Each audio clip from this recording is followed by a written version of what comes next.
Gentlemen, guys, thank you very much. Away we go on game number 6 on a 71-degree night in Cleveland, Ohio. And here we are. It's the World Series with Cleveland up 3-2. And now welcome to the broadcast booth, everybody. I'm Joe Buck. The Hall of Famer John Smoltz is coming right up. Okay, World Series and game 6. That combination has provided some of the greatest thrills in the history of this game. You think about Carlton Fisk in 1975. You think about the Mets comeback at home in 1986. You think about David Freese and the home run he hit in 2011 against the Texas Rangers. Can't wait to see what's in store for us tonight in Cleveland, Ohio. And John Smoltz, I know you're excited to get this thing underway. What are you looking for tonight? Well, there's so much emotion, right? The determination to get this done. Maybe we can simplify it and say the number 5 is going to have a play in this series, and that's the 5 that I'm talking about, the Cubs lineup. The top 5, they're going to have to produce. They're the only ones that have been producing. Look at the numbers. They're going to have to get it done. What Joe Maddon did by putting Kyle Schwarber in the 2nd spot is a game changer. He will get pitched to instead of in game earlier in the series. They don't have to pitch to him if he's in the 5th spot. So I think the number 5 is essential for both ball clubs. And how about this? As the series returns to the American League City, you get the advantage for the National League team with the DH back. The Cubs get their DH back in Kyle Schwarber. Okay, the number 5 applied to the Cleveland side as well. They're undefeated when leading after 5 their last 23 games. It is so important to get to the 5th inning with the lead. Terry Francona has so many decisions to make, but the one he can go to is Andrew Miller. And when does he go to him?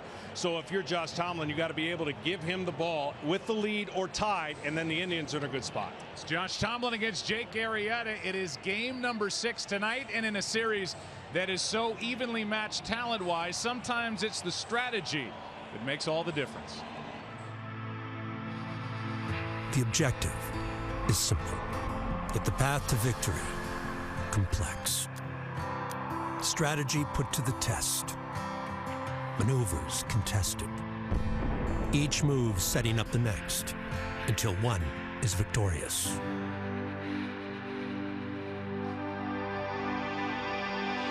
Chicago refused to be a pawn in Game 5, deftly moving around the board to avoid elimination. With their pieces set, Cleveland looks to capture a World Series title for the first time since 1948. The Cubs hope to avoid checkmate, while the Indians look to be crowned king. Who will make the right moves tonight?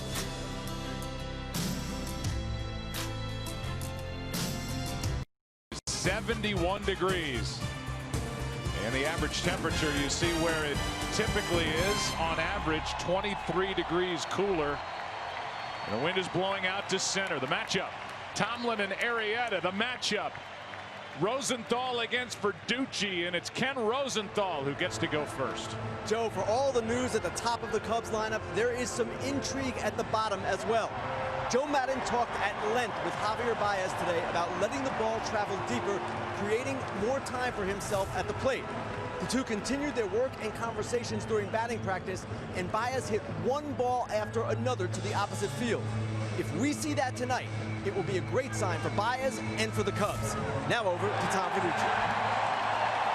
Well, the Cleveland Indians really believe in metrics that show when the lineup turns over a 3rd time, relief pitchers are more effective than starting pitchers. Terry Francona is very comfortable putting the game in the hands of Andrew Miller, Brian Shaw, and Cody Allen. Sounds like a law firm. Miller, Shaw, and Allen. Well, they've allowed only 1 earned run in 13 innings and struck out 43% of the batters they faced. So if the Cubs do not have an early lead, their task is a difficult one. They will have to beat Cleveland's best public defenders. Joe?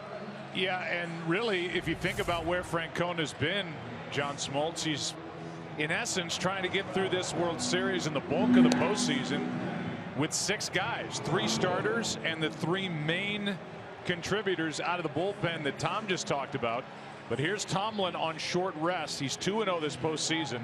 He makes his 4th start. His ERA is 1 3/4. I will be interested to see how he gets along. I know we talk about his confidence, but here he is facing the Cubs with 3 days of rest. So they just saw him back in Chicago To me, it's different than Corey Kluber. Kluber's got the ability to change his game plan. We'll see how Josh Tomlin does after that Game 3 start. Yeah, absolutely. The less pitches he throws per at bat, the better, because when it get deeper, he's not the wipeout strikeout guy that we saw Kluber. Give me the Cubs lineup, and it's much different tonight because of the DH spot. Dexter Fowler leads it off. Then it's Kyle Schwarber. Then it's Chris Bryant, who's back in the number 3 spot for the first time since the 3rd of July. That Bryant's been 3rd and Rizzo's been 4th for the Cubs. Zobrist, Addison Russell, Wilson Contreras, Jason Hayward, and Javi Baez.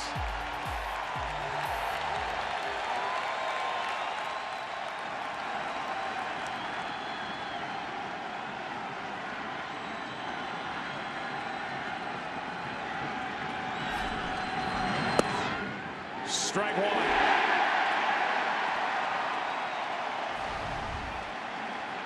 Well, for Tomlin, he's going to have to paint the corners, throw his curveball for effect, and his cutters in on left-handers. Strike 2.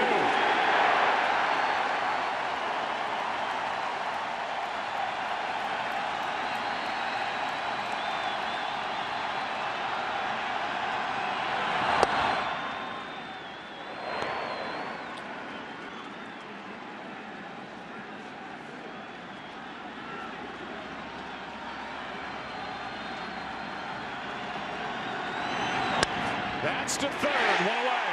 Caught by Ramirez. You know Jose Ramirez at 3rd, but let's take you around the rest of the defense for Cleveland. Coco Crisp is back in the outfield. He's in left. Tyler Naquin in center, and Lonnie Chisenhall, who's been battling the flu, is in right. Here's Jose Ramirez. Francisco Lindor, Jason Kipnis, and Mike Napoli on the infield, 3rd to 1st. And Roberto Perez does the catching as Kyle Schwarber, the DH, protected by Bryant behind him, digs in. Lamb to pull everywhere, and he does. To the right side, Kipnis, 2 out. Well, just like I said, if it's going to be good for the Indians, it's going to be quick results for Tomlin. And I would think that the Cubs are going to be aggressive. It's a good hitting and good pitching environment, unlike the last time they were here. And for the Cubs, they would love nothing more than to elevate and get some gaps and possibly some home runs. But right now, Tomlin has such confidence. He's on such a roll since September. He feels like he's unbeatable. Chris Bryant, 2 hits in this World Series, but one of them huge. Leading off the 4th inning of Game 5, he tied it with a home run into left center at Wrigley 2 nights ago. Strike 1. For coverage of this game in Spanish, please tune to Fox Deportes.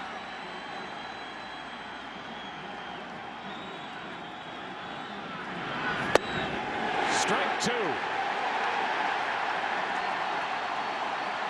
He looks like a Jugs gun here early, just firing strikes. That's what he does, and that's what he's been doing. Fearless.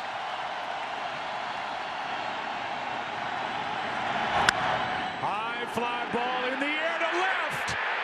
Cubs strike first. Tape measure shot by Chris Bryant.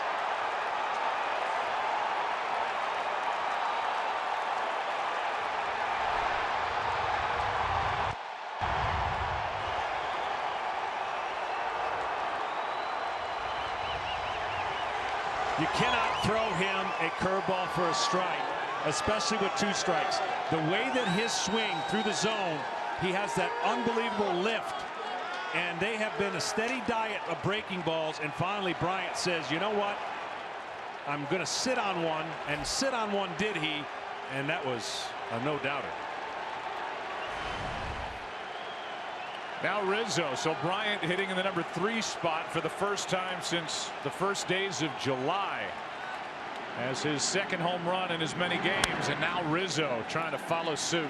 Back to the homer. He went slider, curveball, curveball, but see that loop right there and see that swing path. That is exactly what has made this guy the MVP this year. And everybody in the playoffs has pitched him tough, and he hasn't been unleashed via the home run till lately.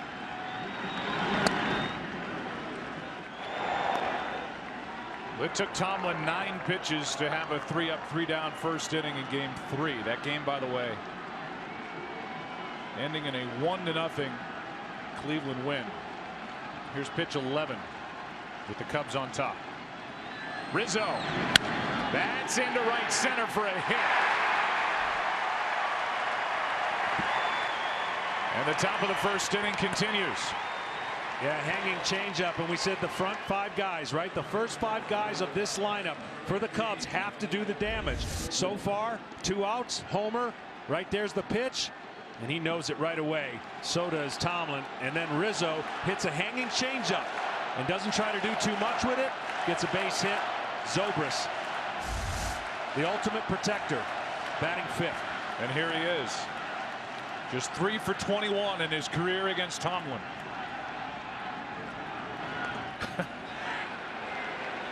Rizzo hadn't even taken his lead yet. Josh Tomlin allowed 36 home runs during the regular season. The second most in the American League. Had allowed none this postseason until Bryant got him in the first.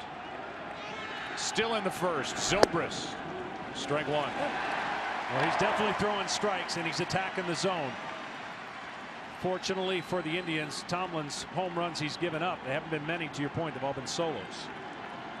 Same for the Indians now. They've allowed 8 solo shots as a pitching staff this postseason. The 0-1 to Zobrist. That's into right center, a base hit. Rizzo will turn and go. First and third with 2 out here in the first.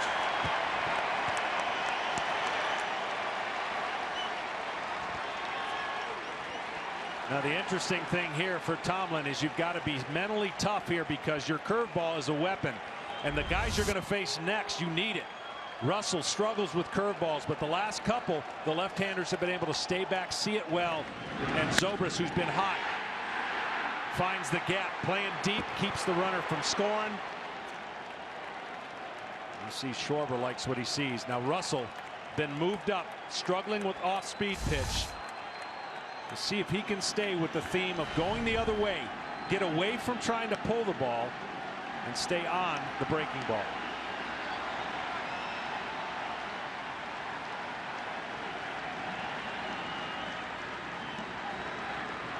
The 22-year-old shortstop fouls it back. Hardest thing in pitching is when you feel like that. You set up a lineup, you faced them twice, your curveball's very effective, you just can't eliminate it, you just got to execute better.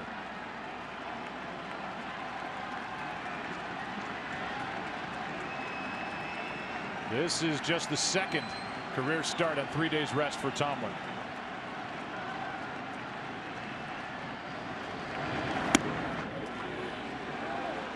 Just the second time in this World Series as we play here in Game 6. The Cubs have had 3 straight hits. It started with a homer, and then crisp singles into right center by the lefties Rizzo and Zobrist.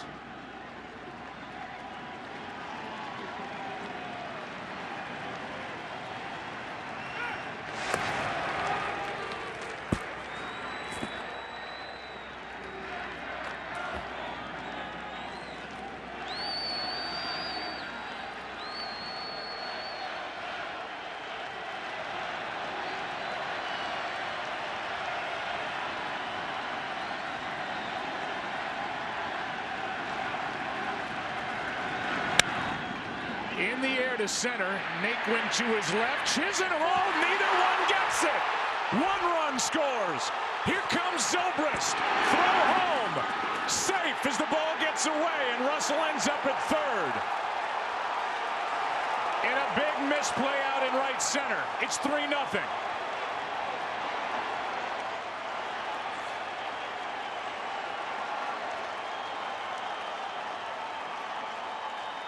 You can see this right from the beginning. Watch Naquin. He's the captain. He's got to make the call, and he looks over to his teammate, and once he did that, neither one was in position to catch the ball, and then Zobrist taking no chances.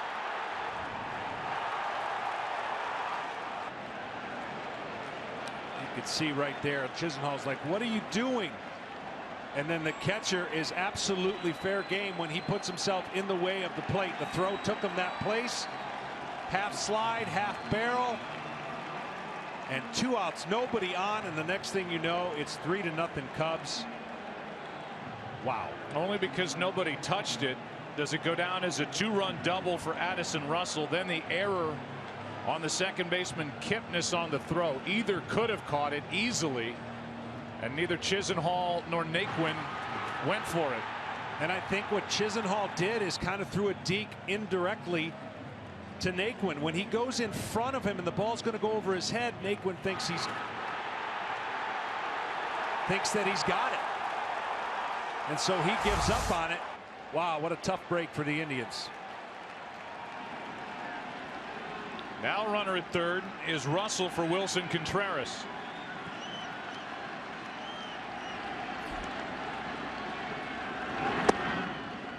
So those are 3 earned runs because the error came on the throw home, which allowed Russell to move from second to third.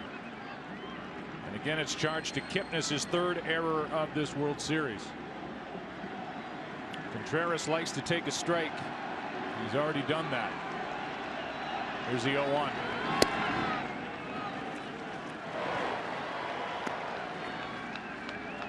And already action for Cleveland in their bullpen. It's Mike Clevinger, the hard-throwing right-hander who pitched in Game 5.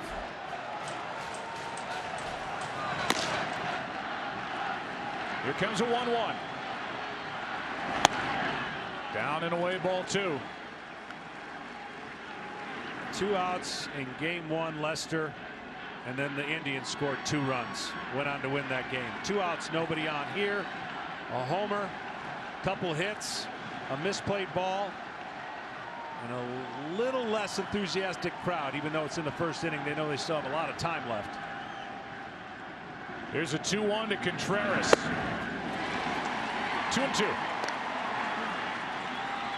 Both Contreras and Baez, as this series has played out, have been more and more aggressive with 1 strike in the count, not to mention 2 strikes, really expanding the zone.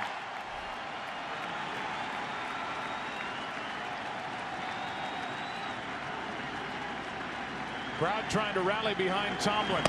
That's outside for a full count.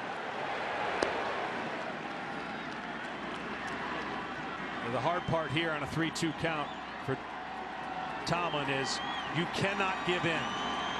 Do not give in to this count, because you got to bet on Contreras wants to do more and will not take the walk, so you can go to your off-speed pitch if you want.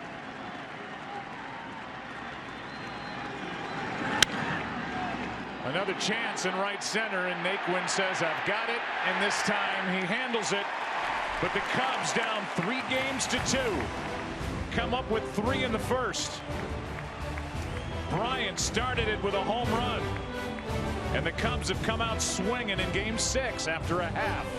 Lead 3-0. Weiser, this bud's for you. And by Chevrolet, more 2016 J.D. Power Dependability Awards than any other brand.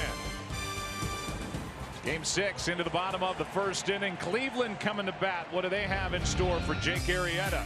Top 3, the DH Carlos Santana, then Jason Kipnis, then Francisco Lindor. In the middle, it's Mike Napoli, Jose Ramirez, and Lonnie Chisenhall.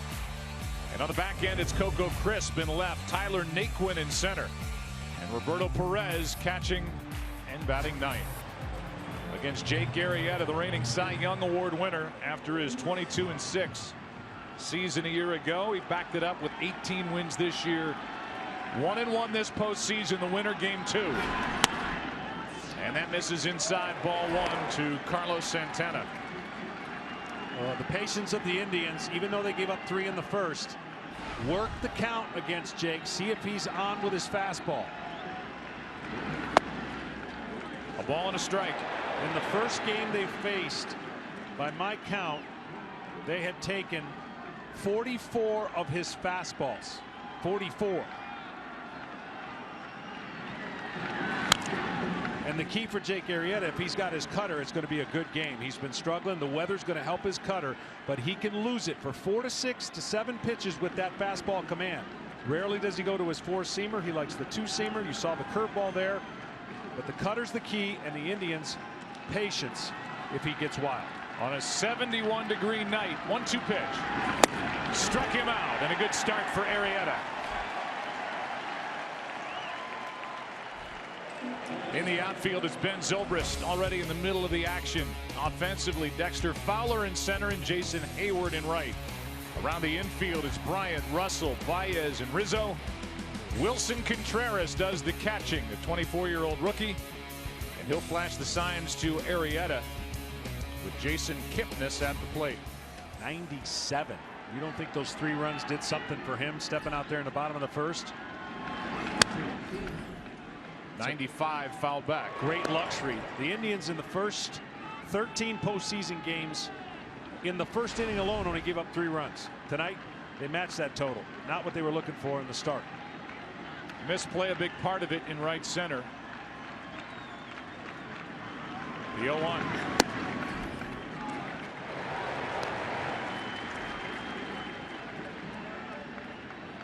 Look at this. In the regular season, the Cubs scored 6 or more runs in 15 of his 18 wins. There's certain guys, the number just comes up and they get runs. Arrieta got runs in the first inning tonight. Well, I'd say it's not his lucky t-shirt because he doesn't wear a t-shirt. Maybe it's undergarments or something, but you got to believe he's got something that works. Oh man, if it ain't broke, don't fix it. Here's a 1-2 pitch. Kipnis to the right side. Baez with a backhand and a flip. The routine is fun to watch with Baez. 2 out. And there was a cutter right there. Not his best, but because you have to, as a hitter, be prepared for so much movement. You've got the lateral movement away. You see the cutter right there. It's supposed to be in more. But he threw 20 cutters in the previous game, and none of which resulted in a hit.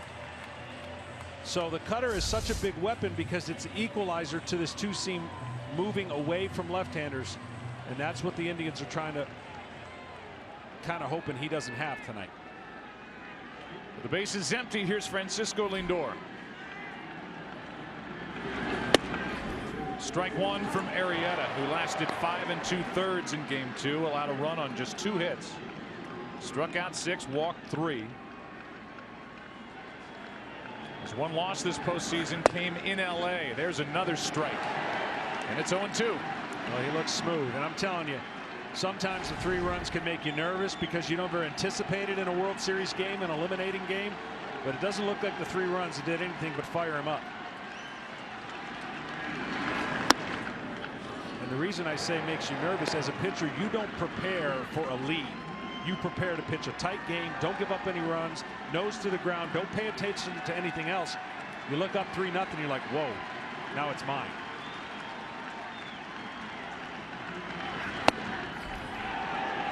Does not get the call on that tailing pitch. He started to walk away, and Joe West, the veteran umpire, says stay on the mound. Well, that's a great pitch and a great reaction by Arrieta. You don't do anything. Joe West, one of the veteran guys, do not show your displeasure, and it'll be an okay game. Are you saying that Joe West can get a little ticked off if you show him up? Oh boy, Kenny, the famous Bumgarner and Joe West stare-off. Joe's been in the game for at least 30+ years, and certainly won't take kindly to questioning 60 feet away from him.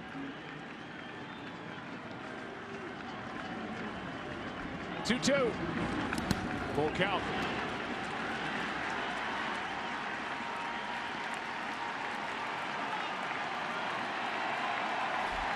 On deck, Napoli.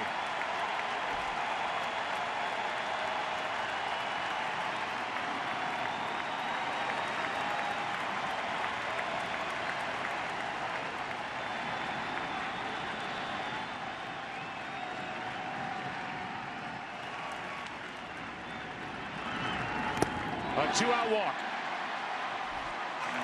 From a near strikeout, Arrieta thought he had to a 2-out walk to keep the inning alive for Napoli. And this will frustrate not only the pitching coach but Joe Maddon. He did this a couple times. He had 0-2 6 times in the first game, and he can make an 0-2 to 3-2 scenario pretty quick. And that's something you can't do in these moments. You work extra hard to do things that you had the hitter right where you wanted him in 0-2. Again, 2 outs. You've got to get 3 outs. We've seen what can happen in an innocent walk, then a stolen base, and then possibly a hit. The homer for Napoli this postseason came in Toronto during the ALCS. When he connects, they fly. Strike 1. And just because it's 3-0, the Indians cannot deviate from running. They must run. You can run on Jake. You can run on Lester. When you get on, you have to make it. You have to make it difficult for the Cubs. I say he's got to go right here.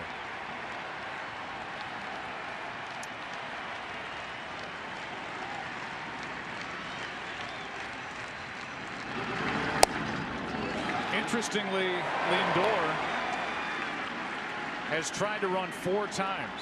He's been successful only once. And he's 1 for 3 specifically in this World Series. And it might be just a little bit of nerves, but Jake is slow to the plate. Yes, he can pick up at first, unlike Lester.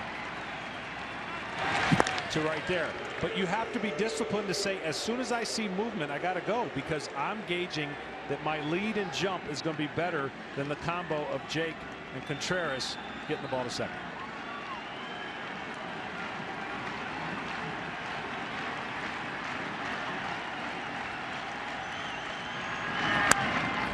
That's foul, backing out of play, strike 2.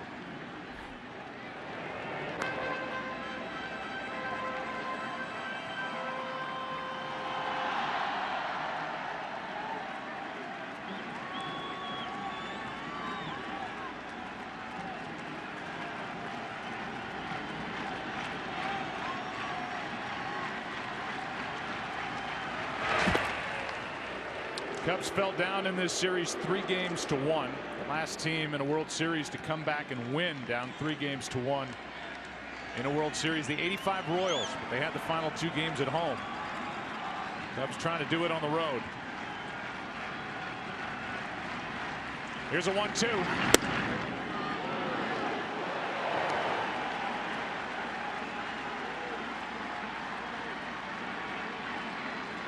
So far, that's an extra, what, 8 or 9 pitches after being 0-2. They add up. Pitch number 20 is out, number 3. And Arrieta bookends the first inning with strikeouts. Indians leave a man, and after 1 in Game 6, 3-0 Chicago.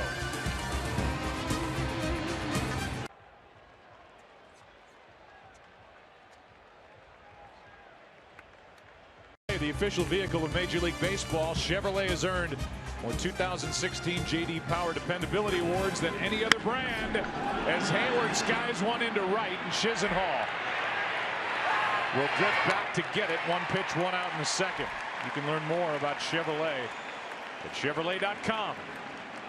Well, you can see the approach by the Cubs has been pretty simple. See something you like, go after it. Other than Fowler, who typically likes to see a few pitches out of the leadoff spot, it's been a more aggressive approach and a better feeling for the Cubs. They are by far a very contagious hitting team, one way or the other. When they're hitting a lot. When they're not, we've seen how they've been shut down. Problem for Chicago has been hitting with runners on base in the World Series. Prior to the first inning, we're 12 for 77. Here's Baez, takes a strike. That's a 156 average tonight, 2 for 3 in the first inning. Well, here's Baez. You heard from Ken Rosenthal before the game about the meetings that Maddon has had with Baez. There's another strike, and it's 0-2. Trying to make him cut down, trying to pull everything, murder every pitch, and he swung at 58%. The pitch is out of the strike zone. That's a pitch that's been getting him. Ball 1. Yeah, and you could just tell. I mean, a concerted effort. It helps they got a 3-run lead. 1 at bat. can change the at-bats in the eyes of the pitcher if they see a less aggressive Baez, a more disciplined, if possible, Baez.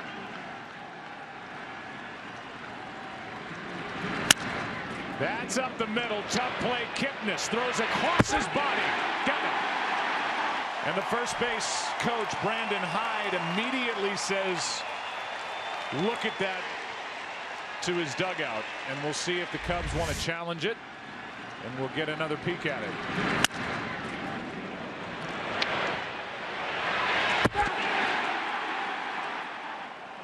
These plays are always difficult for the first base umpire. You're listening for sound from the glove and the foot hitting the bag.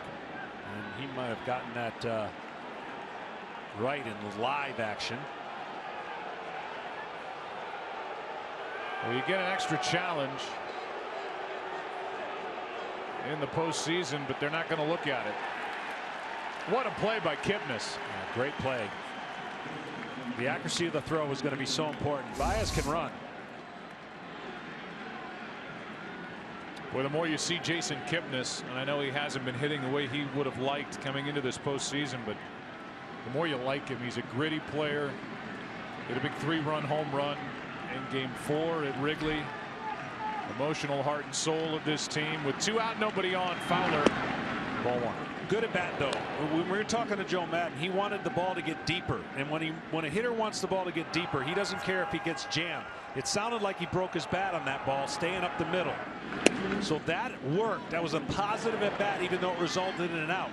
When you're not letting the ball get deep, you're jumpy and you're expanding. You're moving your head, your body, and that's why you swing at pitches that are so far out of the zone. Fowler skies one into right. Chisenhall near the line.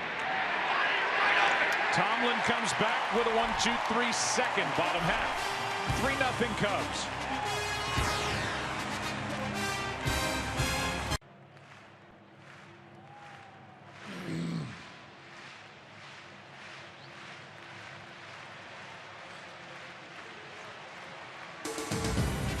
Tonight's telecast is sponsored by Geico. 15 minutes could save you 15% or more on car insurance.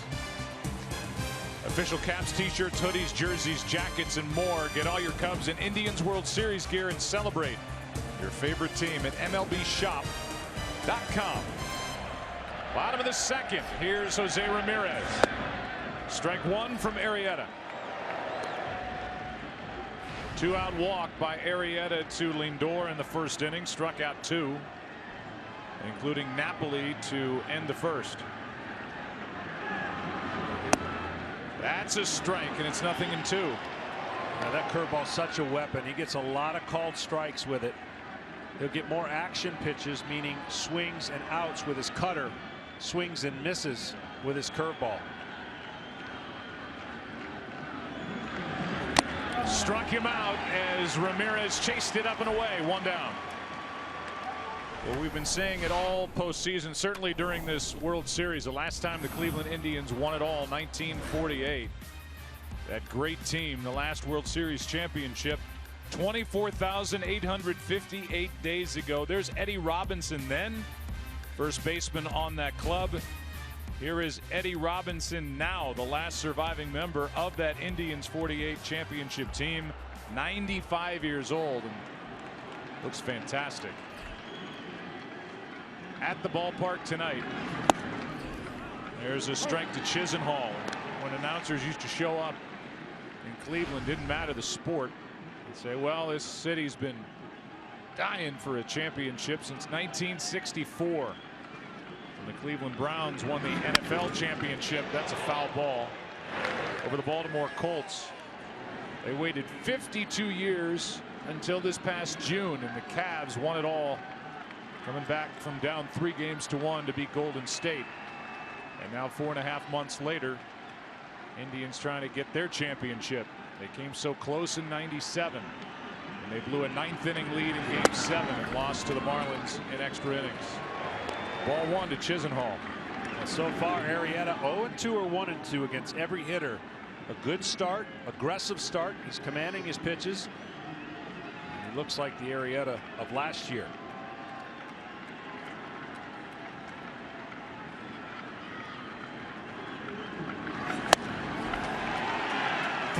hard tonight. 4 strikeouts through an inning and 2/3. You know, talking to him about the environment and the weather in his previous game, as you see this electric fastball, he said the weather and the grip had a lot to do with kind of his lack of command or the feeling of grip pressure. So much different tonight. This is normal feeling to a pitcher and to a hitter. With 2 out, nobody on, Coco Crisp digs his way in.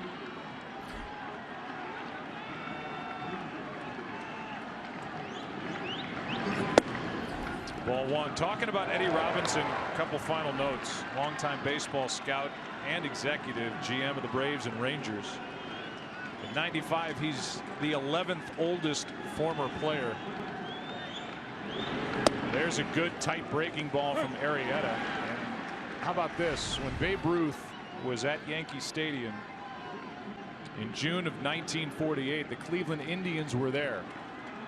And Ruth gave that farewell speech. He would die 2 months later in August. And it was Eddie Robinson's bat that Babe Ruth used to lean on to make that speech as the Yankees retired his number that day. That's cool. Boy, does he look good. Here comes a 2-1 to Coco Crisp. Left side. Bryant waits on it. Arrieta, good start. 2 scoreless, 3rd inning rolls in. Game 6. Cubs batting. Heart of the order coming up. They lead it by 3. We'll give you World Series Game 5. 4th inning, down by 1. And Chris Bryant found the bleachers in left center tonight. StatCast powered by Amazon Web Services. This blast put the Cubs up 1-0 in the 1st inning. It was followed by a single by Rizzo, a single by Zobrist, and a 2-run double in quotes on a ball hit by Addison Russell that dropped in right center. Both Chisenhall and Naquin could have caught, neither one did. And looking at each other, 2 runs crossed home plate. 2-0 now on Schwarber. Kyle had only 1 at bat during the 3 games that were played at Wrigley.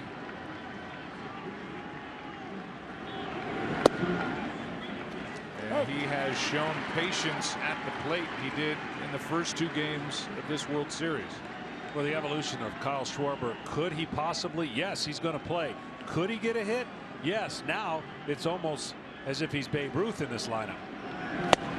Good pitch from Tomlin, who's trying to survive and get through this 3rd inning after there was action behind him in the Cleveland bullpen in the 1st. Well, that's where you got to tie him up. You got to tie up Schwarber, throw it up above his hands. Don't make a mistake, though.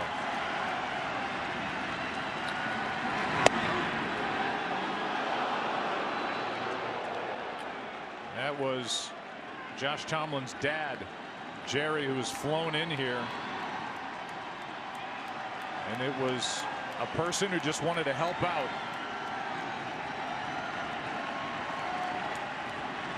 "3-2. That's foul. And as we talked about, a circulatory issue in the spine for Jerry Tomlin during the month of August. That's when he was hit with that. He has been paralyzed from the waist down.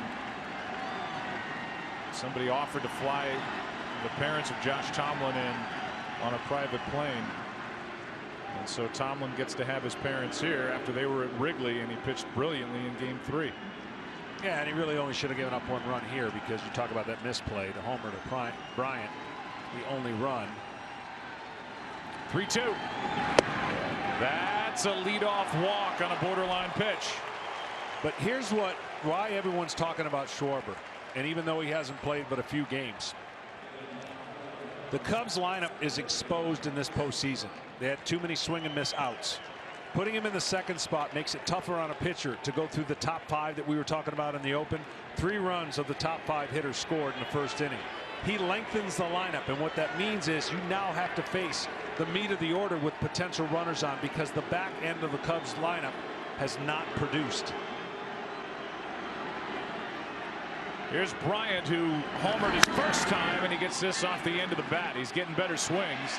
Long run, and in that Bermuda Triangle again, it's Chisenhall as Naquin has to hit the deck. Kipnis was going way out, and Naquin, I think, is getting a little frustrated out there in right center. Chisenhall stepped forward and made that grab one out. Yeah, you don't see this too often. All right, you know that the infielder's going to give way, but somebody has got to either be louder, because this is the second time this could have been a big issue on a routine fly ball. Naquin, of course, plays against right-handers. And that one almost another issue. Well, Naquin got up and was complaining to Kipnis, I think, showing his frustration as Chisenhall didn't back away. As you said, the first time it happened, that's a center fielder's job to take charge out there. Here's Rizzo. Strike one from Tomlin, with Otero up for Cleveland in their bullpen. I thought this would be the hardest game in the world to Terry Francona to manage. Now 3-0 changes it, but the reason I thought it was going to be a hard game is you have one game to play with, but he doesn't want to play with it. He's going to have to manage the bullpen in a strange way tonight. That's popped behind the plate. It will get out of play. Strike two. And what I mean by that is typically you ask your starter to give you 6, 7. Well, that's not what he's asking Tomlin. And if the game would have been close, or does get close in the 5th, it's pretty much going to be Miller and the rest of the boys. But you've got to access Miller in a winning environment, because you can't burn him and not win the game, because you have a game 7 tomorrow to play if you don't win tonight.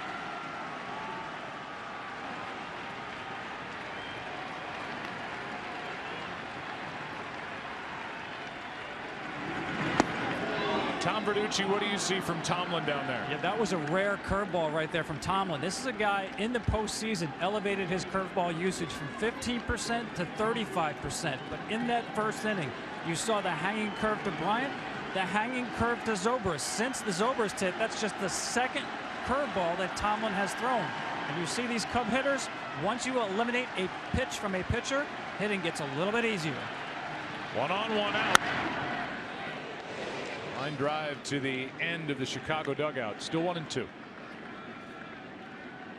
Well, and this will do your brain as a pitcher. You just sometimes will tuck this in your back pocket after a couple of these. You've just got to find an at-bat that you can get locked back in on the location of that pitch and still trust you can throw it, because you're going to need it for some of these hitters.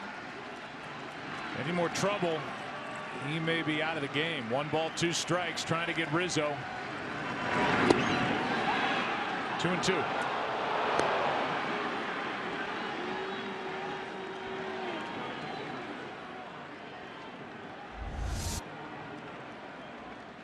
Curveball on the outside part. It's not taking that left turn. It's not going down as much.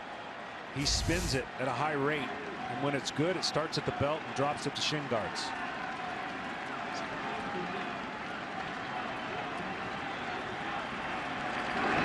Rizzo with another base hit. 2 for 2. And Schwarber will end up at second. We'll see if Francona is going to go any deeper into the game with Josh Tomlin on the mound. Otero's getting loose. And here's another one. Another breaking ball, curveball that Rizzo just smokes back up the middle. Rizzo stays inside of the ball, which means he goes up the middle and doesn't try to pull it. You sometimes got to tip your hat to a hitter. If you make a pitch that's on the outer half, maybe a little bit too high, but Rizzo starting to see the ball really good. The timing of hitting for the Cubs couldn't come at a better time, down 3-1, trying to force this to a game 7. Zobrist had 6 total hits across the first 2 series of the postseason. Much better in this World Series. He's got 8 for 20. Singled, scored a run in the first. Ball 1. The inside part of the plate where Joe West is setting up has been very strict. He has not given an inch on that side of the plate. The outside part of the plate where he is not set up is more leniency over it. You see he's setting up over the right shoulder of the catcher, and he'll stay there.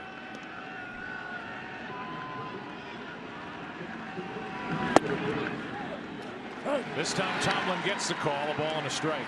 I always, when I was pitching, wanted to know where the lenient side of the plate. Where can I get the extra inch? And typically you find that out really quickly, sometimes based on where the umpire is actually setting up, because he's got a better view right there. Just that's a great shot by our camera to see he's locked in on that side. The outside's a little bit more of a guess. Hard hit but foul. Strike two. It was a year ago tonight. Ben Zobrist and the Kansas City Royals celebrated a world championship with a win at Citi Field over the Mets. Now trying to help the Cubs get to tomorrow night.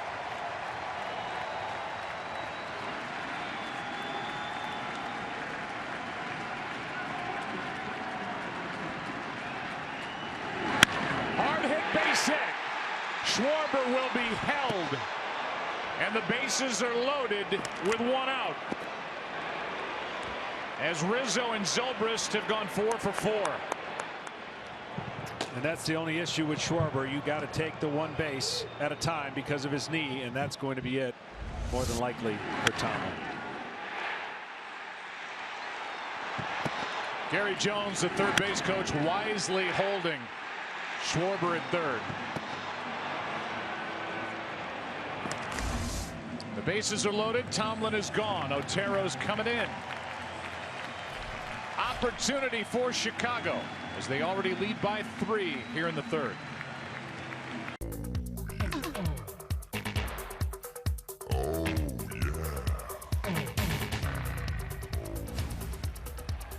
AT&T call to the bullpen. Earlier than Terry Francona wanted. It's Dan Otero. His work in 5 games this postseason. Bases loaded, 1 out. Russell takes a ball. The Cubs tonight 4 for 6 with runners on. Again, after going 12 for 77 with men on through the first 5 games. I think this is a decent matchup for Russell. Otero likes to pitch right-handers in. Russell, of course, struggles with the ball away and breaking balls. Drove in 95 runs during the regular season. Takes it down, the count 2-0. So now you just look at one spot and one spot only. This is where you think about lift. Get the ball in the air, if nothing else, a sac fly. Look in the gaps. Remember, the lead runner is Kyle Schwarber, coming off in-season knee surgery on his left knee. 2-0. High fly ball to left center at the wall. Grand slam. 7-0 Chicago.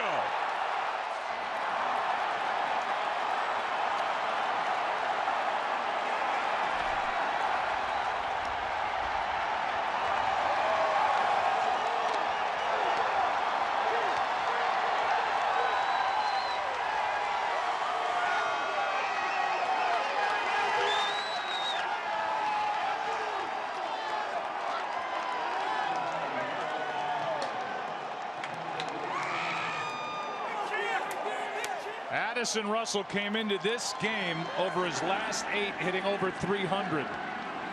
2 huge home runs in the NLCS out in Los Angeles. And now a crushing grand slam here in the 3rd inning to open it up.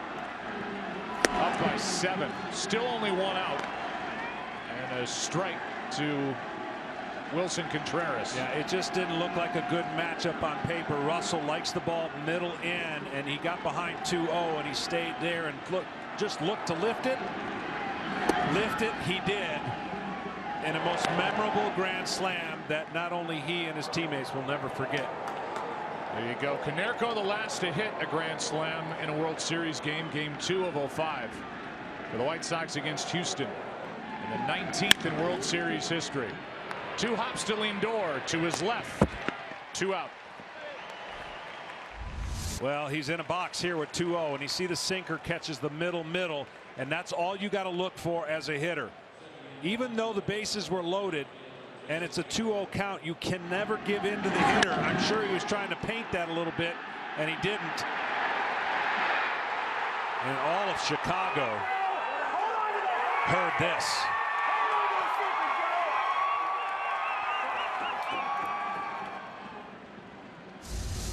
Now Hayward takes a strike. Say it again, 2 huge home runs out in LA, with his Cubs down 2 games to 1 in the NLCS. Game 4, game 5. And now this shot to alleviate some, not all, of the pressure here in game 6. As the count goes to 1-1 on Hayward. Well, unfortunately for Francona, this game got easier to manage now. At a 7-0 deficit, his team's going to have to crawl back. But it affects the way he uses his pen, and he'll have a loaded pen ready, barring a big comeback by the Indians for tomorrow. It's easy to forget how young Addison Russell is, because we've heard about him in the minor leagues with Oakland and the trade to the Chicago Cubs. He's just 22 years old, and during the regular season drove home 95 runs, hit 21 home runs. The ball really jumps off his bat, and that's his 3rd home run of this postseason. Yeah, and it does. And the low average speaks to what we've seen in the postseason. Anybody with stuff that's spinning away from him, he really struggled. That leg kick got higher. But when he can stay inside the ball, and that's a theme with these Cubs hitters, young hitters. Hayward pops it up. Out goes Lindor. Inning over. Good things happen. In the inning, Tomlin is chased. Russell chased one out of the park. A grand slam in the 3rd inning. It's 7-0 as they celebrate at Murphy's Bleachers in Chicago, as the Cubs try to force a game 7.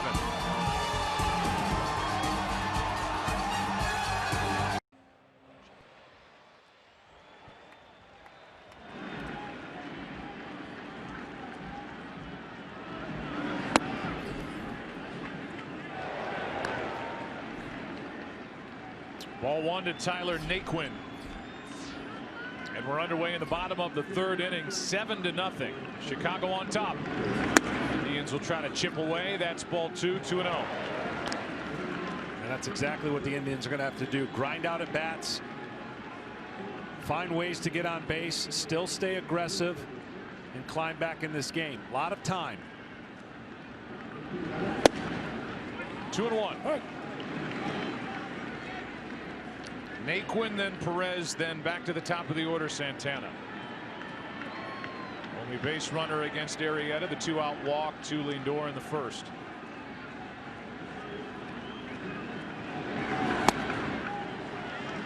Two and 2. Naquin came up and provided some big moments for the Indians, but when the word gets out that they can power you with fastballs, he has yet to make that adjustment against the league. Got him looking at 95. There's a fastball, and strikeout number 5. And the number 9 hitter, Roberto Perez, will step in. Sunday night in Chicago, 1987 NL MVP Andre Dawson accompanied Freddie Morales from Union League Boys and Girls Club in Chicago to the mound. And earlier tonight, Rosetta Shepard, a member of the Boys and Girls Clubs in Lorain County, delivered the game ball with Len Barker, who once threw a perfect game for Cleveland each year. MLB and Boys and Girls Clubs work together to create unique opportunities for nearly 4 million children and teens worldwide. To find out how you can help, go to greatfutures.org. Strike 1 on Roberto Perez. 3 for 16 in this World Series. 2 of his 3 hits left the yard, and they both came in game 1.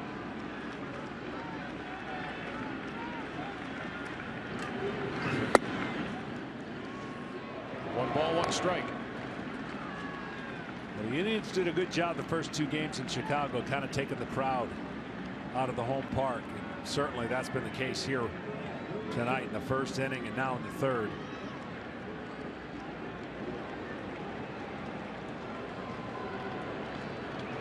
One pitch.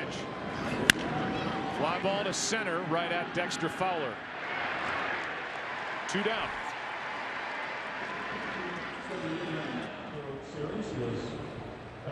And back to the top of the order, it's Carlos Santana. A lot of people outside Gateway Plaza after the Cavs won 128-120 over the Rockets. So they're happy about their Cavs, the NBA champions, not happy about what they see tonight inside Progressive Field. But Cleveland leads 3-2. Santana backs out. It's amazing how people think. You just talk to people in the city and they say, I'm worried about karma. You know, the Cavaliers came back from 3-1. Maybe we used up all our karma if we don't win tonight. It's like all these storylines change in such a quick moment. But the fact is, the American League, because the All-Star game has Game 7, the home field advantage. We'll see how it plays out, if need be, a Game 7. But all that karma stuff, I don't know about that. And even crossing karma over from one sport to the other. Yeah, well, the same city, that's what they're worried about. Yeah. They used it all up, is what some of the fans have thought. 1-1 the count with 2 out, nobody on. Santana struck out his first time. Arrieta pitching with a 7-run cushion and a ground ball to Rizzo. The flip, the out, and Arrieta's in charge, and so are the Cubs in Game 6, 7-0 Chicago after 3.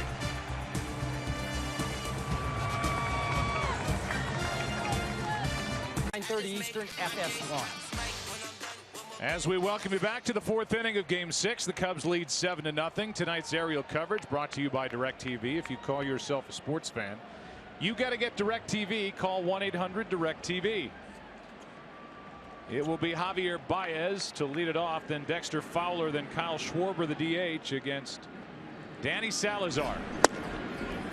And Salazar misses with a 95-mile-an-hour fastball that rides up and in. Salazar went down in September.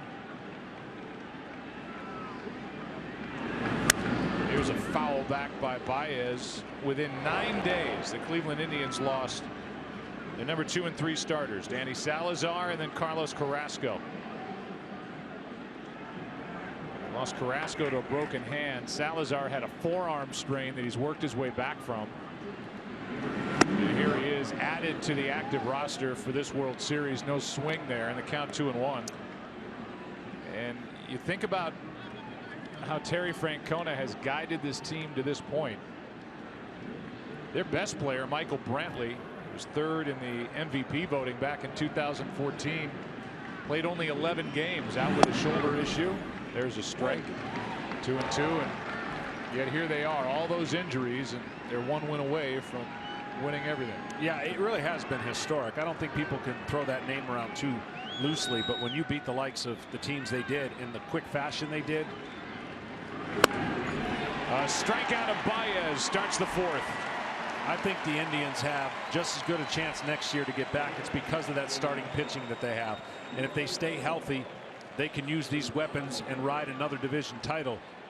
They just weren't as good as advertised until their injuries. And then Terry Francona really had no choice but to use the limited weapons he had and use them as much as possible. With 1 out, nobody on, the batter is Fowler.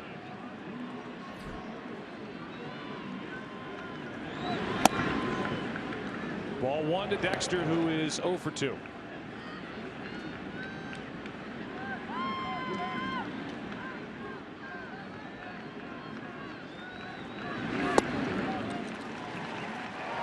Strike 1.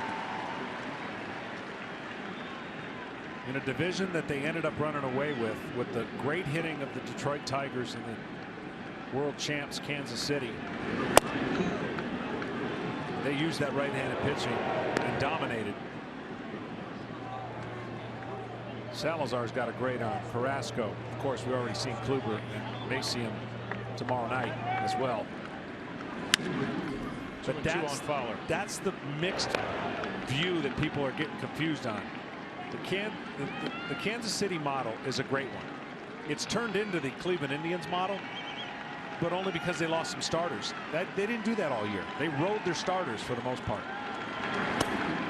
Full count on Fowler. And that's what the Chicago Cubs did. That's why the Cubs are going to be in the same spot next year. They've got their starters returning, their young players. The Indians whoever loses this series is still going to be in great shape moving forward.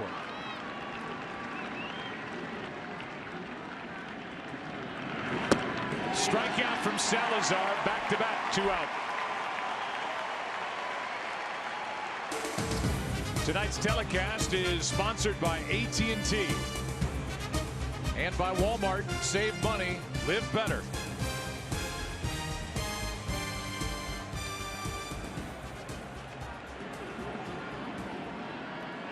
Schwarber now with the bases empty, 2 down. Kyle drew a leadoff walk in the 3rd inning on a borderline 3-2 pitch. Bryant fly to right, but then hits by Rizzo and Zobrist loaded him up. Pitching change. And Addison Russell went deep for a grand slam to make it 7-0 against Dan Otero. StatCast is powered by Amazon Web Services, and to say they're playing him to pull, an understatement, especially on the infield. Instead, he goes the other way into left. Crisp is back. And a good inning for Salazar. Bottom of the 4th here in Game 6. Cubs are celebrating so far tonight, not so for Cleveland, down 7. As we welcome you back to the bottom of the 4th inning, Cleveland trying to string some hits together. It's Kipnis. And it's a ball from Jake Arrieta. Kipnis, Lindor, and Napoli. Anybody gets on Jose Ramirez.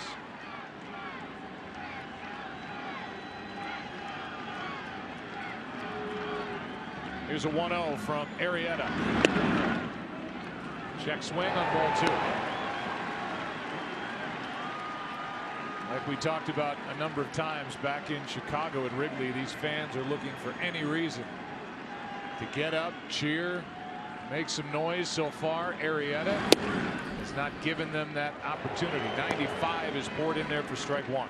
You know, perception is not always reality, but the perception is you got to feel good when you're throwing out Lester, Arrieta, and Hendricks. We saw the numbers on the last 2 pitchers for the Indians, 6 and 1. Here's one into the gap in left center field. This ball is off the wall. And Kipnis will dig into second with a leadoff double. First hit of the night for the Indians.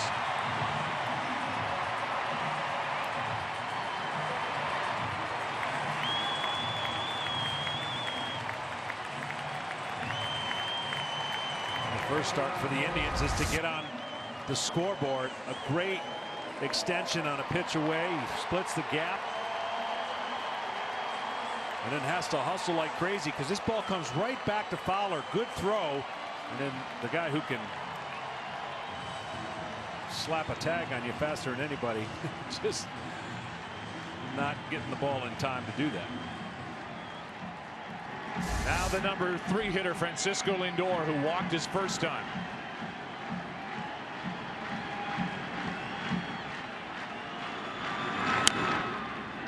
Chopper foul right side. T-Mobile One lets MLB fans always stay connected to the game they love with unlimited LTE data. Welcome to unlimited baseball. And welcome to a lit up Cleveland, Ohio.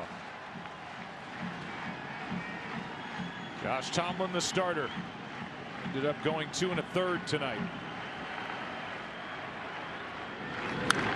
Strike 2.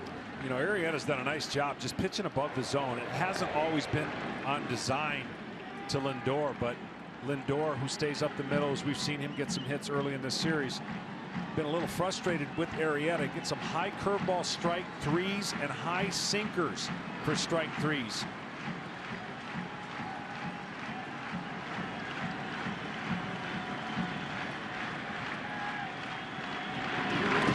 He went around on a pitch in the dirt. Good pitch by Arrieta. Strikeout number 6. And out number 1 here in the 4th. Well, this is a great breaking ball. That thing disappears. You know what's interesting too, we also talked to potentially the Game 7 starters, and it's funny because in each dugout they're hoping for opposite results. Been on both sides where I'm begging for a game 7 as Hendricks might want to be, and then you know what, I'm cool, we don't need a game 7. That's where Kluber's at. Here's Napoli. Ball 1. But that score has made you think just the opposite. So Kluber in his mind will start preparing, I would think, about game 7 with the score currently the where it is, and the same thing for Hendricks. They emotionally detach and start preparing for their game as if it's going to be played, and that's the proper thing to do.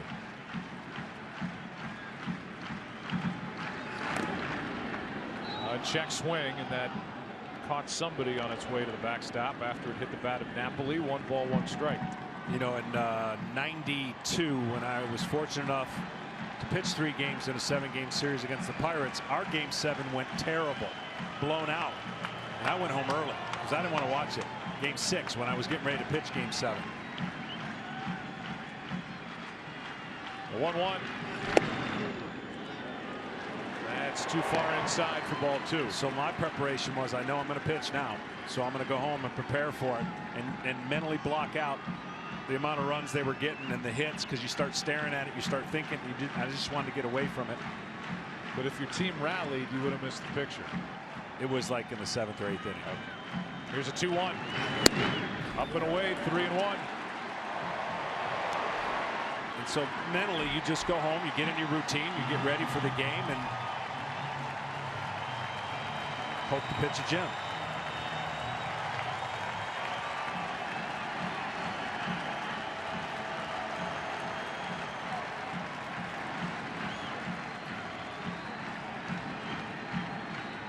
Pitch. Full count as Napoli was trying to drive one out of here. Napoli playing in his 3rd World Series. He lost his first try with Texas, won in 2013 with Boston.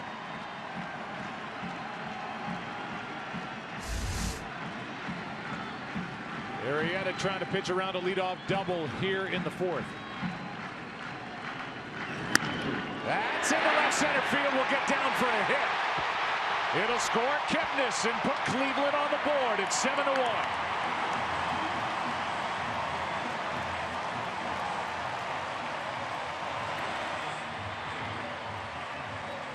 That's what they need. Grind them out one at a time. Maybe run into a 2-run homer. Good at bat there. 3-1 gets a 3-2.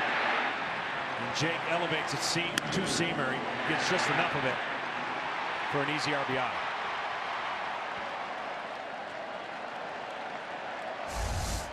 Batter now is Jose Ramirez. Struck out his first time.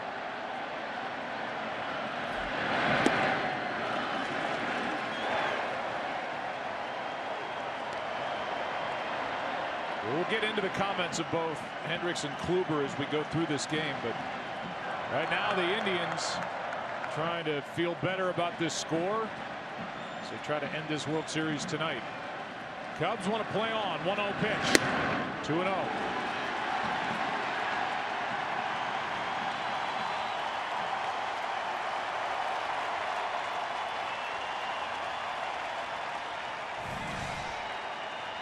If necessary, tomorrow night on the air at 7 Eastern.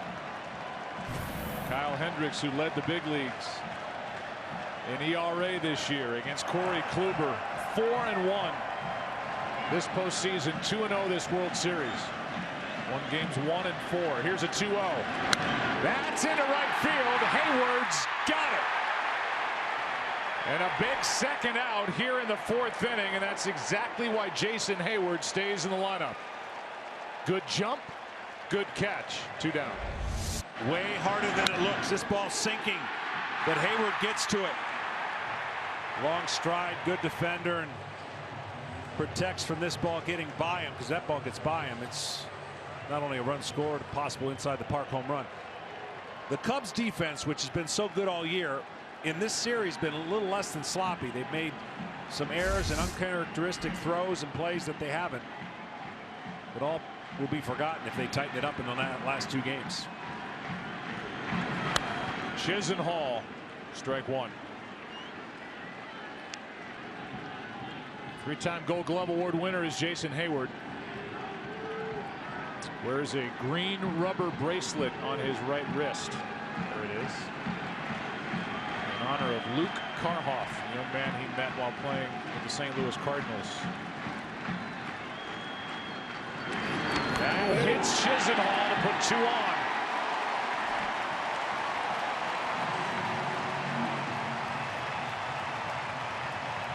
And all of a sudden, with Coco Crisp coming up, the Cleveland Indians are sniffing a big 4th inning here. If Coco can figure something out, here comes Chris Bosio.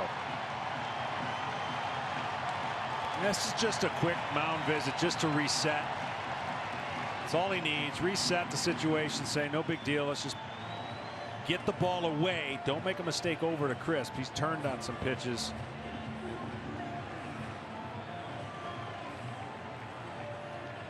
So while they congregate, I'll tell you the UFC's legendary New York debut begins on FS1 with the biggest prelims card in UFC history.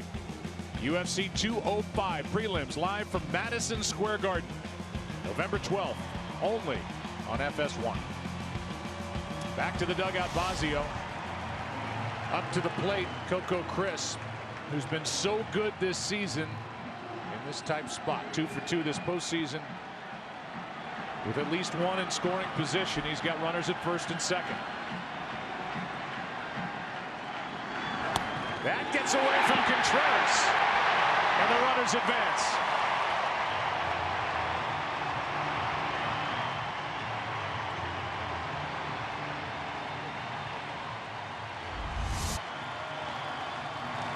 You see the sinker just gets underneath, and good movement by actually changeup. The first changeup we've seen out of Jake. That could go either way. Could very well be a pass ball. And it is. Runners at second and third, 2 out. Here's a 1-0. Crisp opportunity. 2-0.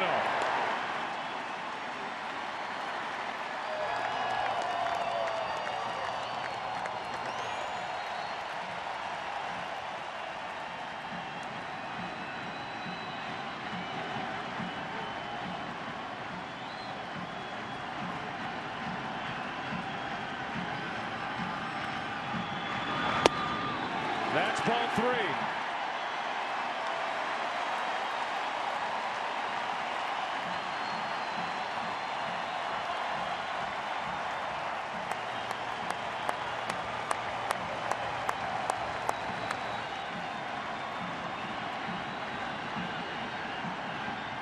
Crisp on 3-0 with his team down 6.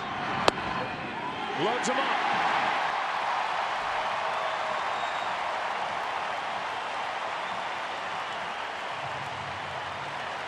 It'll bring in Tyler Naquin, who was part of that misplay in right center back in the first inning. Rajay Davis is wearing a microphone. If we get an opportunity during this at bat, we'll dip into a conversation they had after that play in right center, and then almost another one 2 innings later. I normally wouldn't say this after a walk with the bases loaded, but Naquin has had struggles with the fastball. He's got to look over the middle of the plate for something early on to drive, because you know Jake's going to attack him with fastballs. Naquin, strike 1. Naquin during the regular season hit 14 home runs. He's not gone deep in the postseason. We talked to Terry Francona. He said maybe Tyler can run into one tonight. If he does here, it's a 2-run game.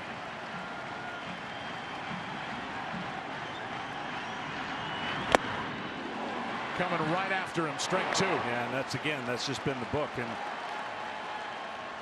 that pitch split the middle part of the plate right there, but the good movement at the end.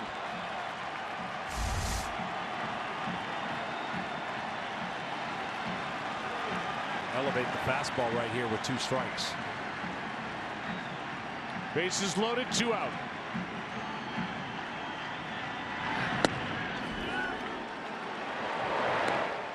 In case you're wondering, there have never been 2 grand slams in 1 World Series game. Addison Russell hit one for the Cubs in the 3rd. Naquin a chance here in the bottom of the 4th.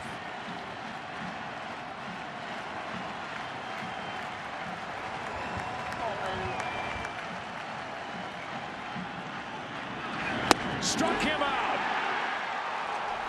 Arrieta into and out of trouble. And through all that, the Indians get only 1. Trail by 6 into the 5th. Game 6. Back after this from your local Fox station. Chicago in the 5th as they lead by 6. How about that? Joining a list with Mickey Mantle, youngest player with home runs in back-to-back games of a World Series with his team facing elimination. Bryant went deep to get the scoring started in Game 5. And he went deep to get the scoring started in Game 6. This time it happened in the 1st. Salazar back to work. The ball and a strike on Chris Bryant.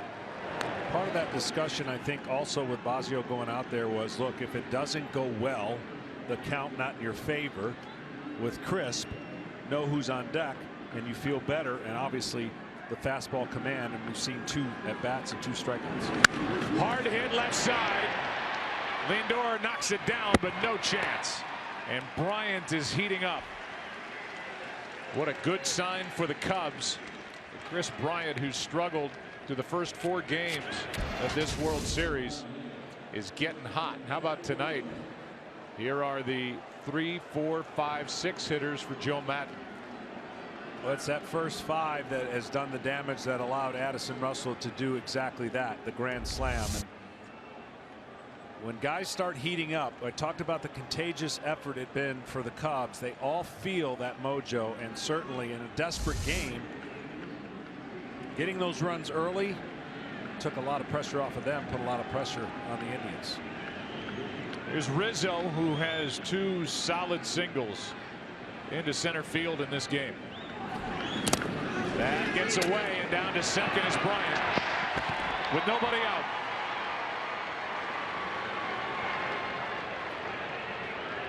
We haven't seen a ton of offense this postseason because the pitching's been unbelievable. Also, the weather has had something to do with it. Well, an unusual 72 or plus degree night as we see that pass ball, and another warm one tomorrow. It's got to have the hitters feeling a lot better than they did in previous games.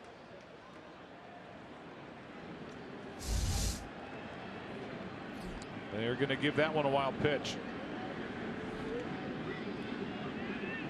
So a runner at second with nobody out as the Cubs try to get that run back. They led 7-0 after 3.5.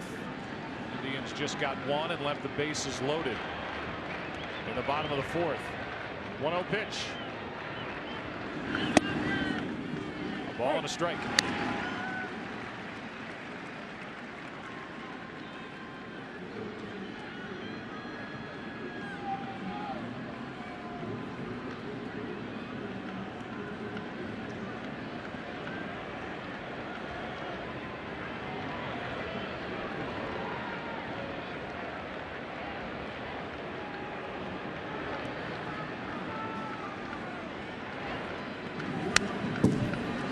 Strike 2.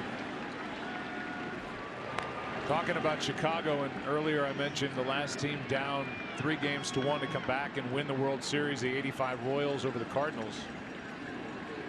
11 teams have been down 3-1 since that '85 World Series, and the Cubs are one of just 5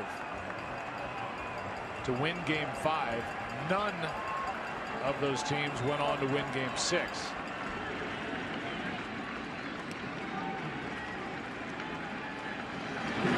Rizzo pops it up down the left field line. Long run. Pitch by Ramirez. What a play by Jose in foul ground. 1 out.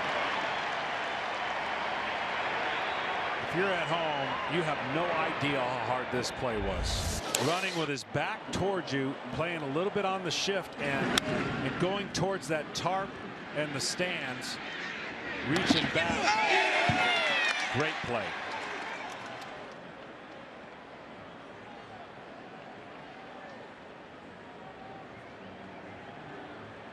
Tremendous effort by Jose Ramirez and able to corral it for out number 1. The batter will be Zobrist.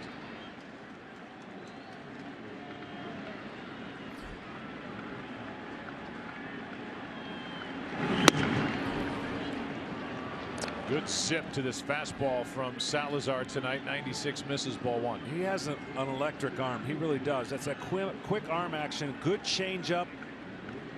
Decent breaking ball. But I'll tell you what, the 96 jumps on the hitter. Won 11 games during the regular season. Was 11-6. Good ERA of 3.87. And finally got himself back in shape after getting over that forearm strain for the World Series. Yeah, since coming back, and of course not been in the rotation. A little rhythm problem and command issues with his fastball at times.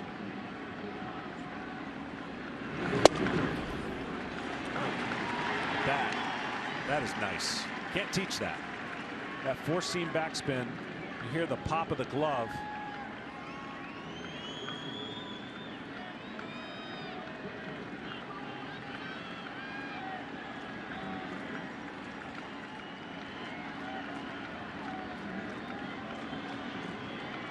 There's a 1-1. You hear the term live arm. That's exactly what it means. You play catch with guys, and some guys, the radar gun, they'll light up, but when you play catch with them, it doesn't seem like that late life. In other words, the best way to describe it is you think you're going to catch the ball, and the ball catches you. It's on you. That's what late life is. That's what Salazar has.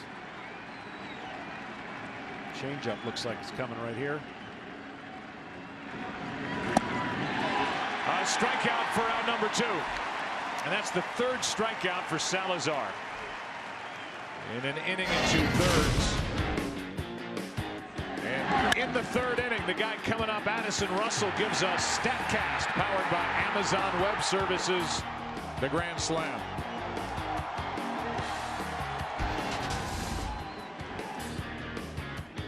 How about a 6 RBI night for Addison Russell? Part of our game summary, sponsored by Budweiser. And the 2nd youngest player to hit a Grand Slam in a World Series game, Mickey Mantle, the youngest. So there's Mantle twice. You know, it's been kind of a chutes and ladder lineup from 6 on down, right? And Joe Maddon said, I'm putting this guy back up because I'm going to show him, as you mentioned, confidence. I'm going to give confidence to him by putting him higher up, even though he's struggling, because he's a confident guy. And that's what he did in the regular season by putting him in the 5th spot.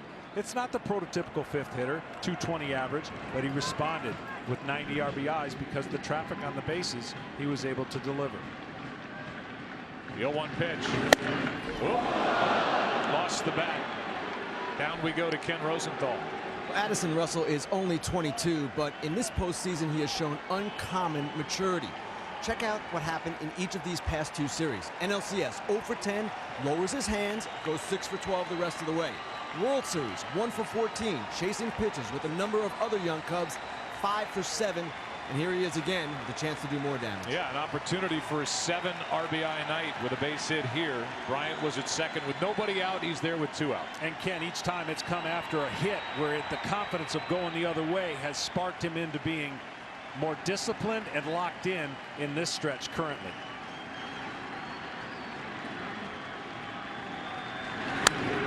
Good swing there. Have you caught one in the booth? You've had to, right? All the years of doing it? Yeah, not bad. Maybe 1 or 2. I usually duck. I'm really not trying to be a hero. Well, I've learned from my past experience, so you're in good hands. I made a mistake early in my broadcasting career. I won't make it again. And it was a very bad spot that I got hit in. Oh. I was too eager, as we've seen a couple come up this way. See, I'm just calm now. I'm ready. 0-2 the count. Salazar trying to put away Russell, which he does. Got him looking. Strikeout number 4. Salazar gets out of trouble in the 5th, halfway through game 6. Cubs lead it 7-1. This telecast is sponsored by State Farm, here to help life go right.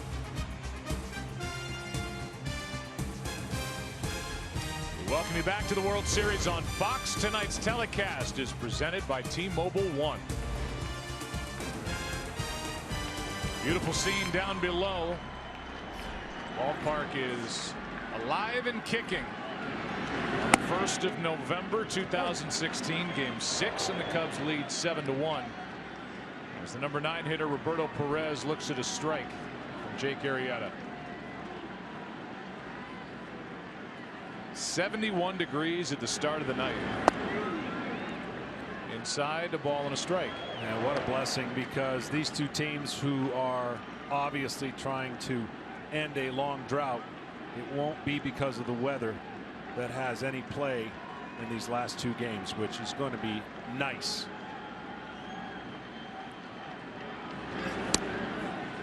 Perez totally fooled on that breaking ball, down and away, missed it by a lot. 1 ball, 2 strikes.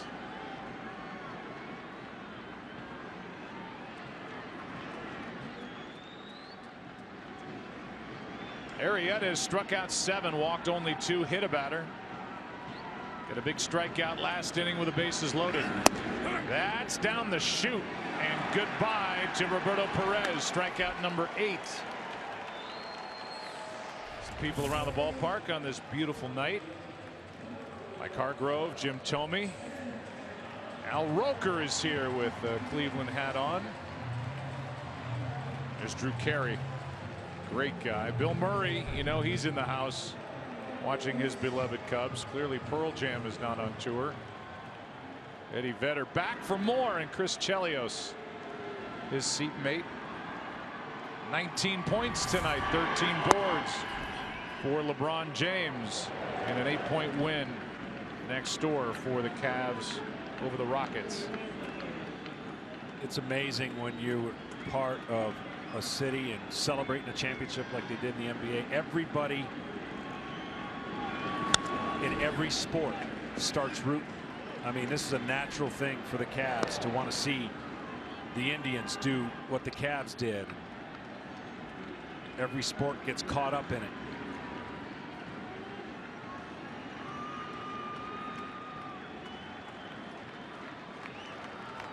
Look at that scene at Gateway Plaza. Here's a foul. Terry Francona wanted to come in and watch the parade for the Cleveland Cavaliers when they had it. And he was in the stadium here looking over at 1.3 million fans lining the streets of Cleveland to celebrate LeBron and the Cavs. What a scene that was. Will there be another parade the same year? Here's a pop-up on the infield. Rizzo took his eye off the ball for a moment, has it, 2 out. So they win it in June, coming back to beat Golden State, and look at that. That's unbelievable. Just great. And then on October 25th, raising of the banner, the rings, which are rather large. When we had Game 1 of this World Series, a win by the Indians, a celebration for the Cavs. Cavs won that night too. Here's a pitch that bounces into Kipnis.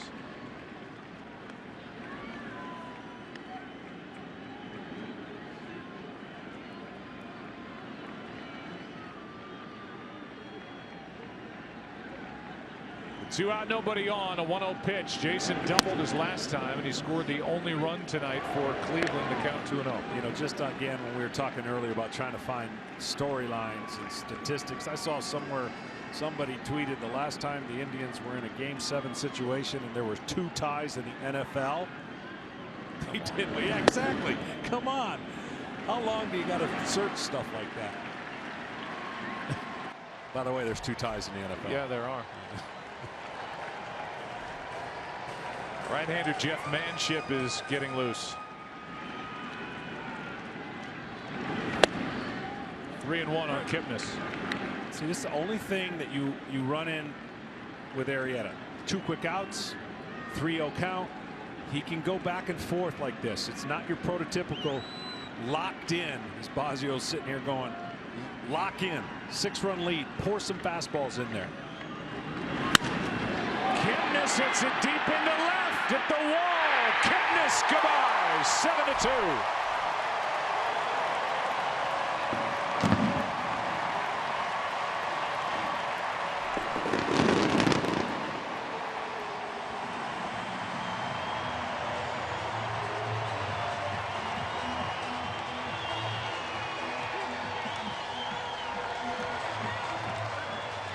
Arrieta fell behind in the count and paid the price. You know, we used to have back in the day a fine if you got 2 outs and you went 3-0. And there's the home run celebration. You got fined. But he got behind, had to come in, and Kipnis is glad that the 3-1 fastball went where it did. He's doubled. He's now homered, scored both runs. Here's Lindor. Strike one. The largest comeback wins in postseason history, just to get this out there. 8 by the Philadelphia A's over the Chicago Cubs. The 1929 World Series Game 4. Down 8-0, won 10-8. Kipnis got a lot of power the other way. 0-1. Hard hit right at Rizzo on one hop. And that sends Game 6 into the 6th. Solo shot Kipnis. Cubs lead is 5.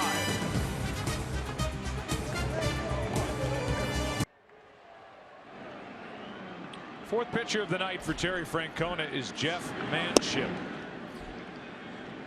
This is down and away, ball 1 to Wilson Contreras. Bottom 3 in the lineup for Chicago: Contreras, Hayward, and Baez.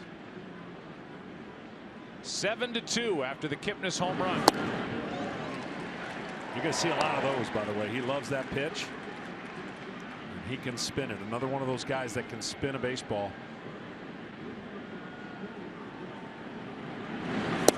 I think we have set the unofficial record for the use of the word spin during a World Series. It's a new word that everybody uses now because they can measure how many times that baseball is spinning to home plate. But that's what you're seeing the Cubs do a lot. One away is Contreras, is now 0 for 3, and we'll welcome you inside our broadcast booth. I'm Joe Buck. That's a Hall of Famer, John Smoltz. There's a Hall of Famer out there watching, Bill Webb, who's recovering from a couple of broken ribs. We miss you, Bill. Miss your awful singing. I miss you coughing into my ear right here. We're thinking of you tonight, buddy. As John Absolutely. Moore has done a fantastic job sitting in the seat normally manned by our good friend Bill Webb. Pete Macheska sitting there next to John Moore. Our producer is Pete, and with one out, here's a strike to Hayward.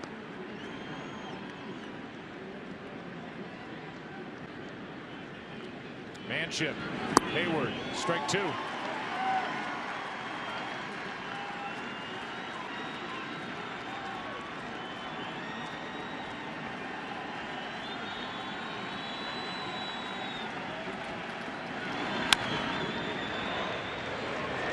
Steve Horn, our editorial consultant, reminded us during the break that the late great Jim Fregosi coined the phrase, sometimes you have to learn how to lose in a series like this. And tonight, you mentioned it earlier, Terry Francona can go through his bullpen, can bring in good arms,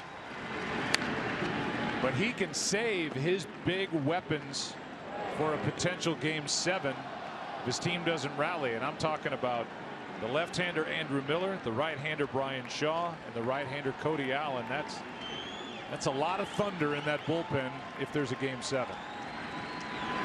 And that's why I thought it would be the hardest game he'd manage if it was close. Imagine in this situation right here, he would be awfully tempted in a tie game or a one-run lead to do exactly that.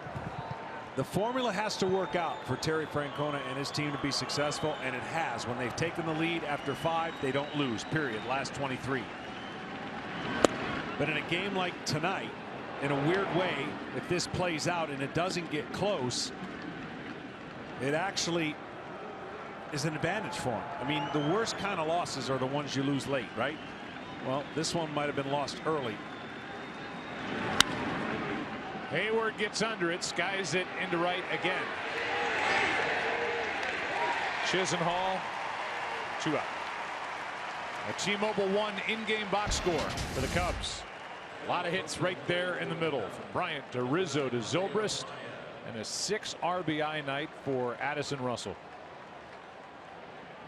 Outstanding collection of all the damage right there.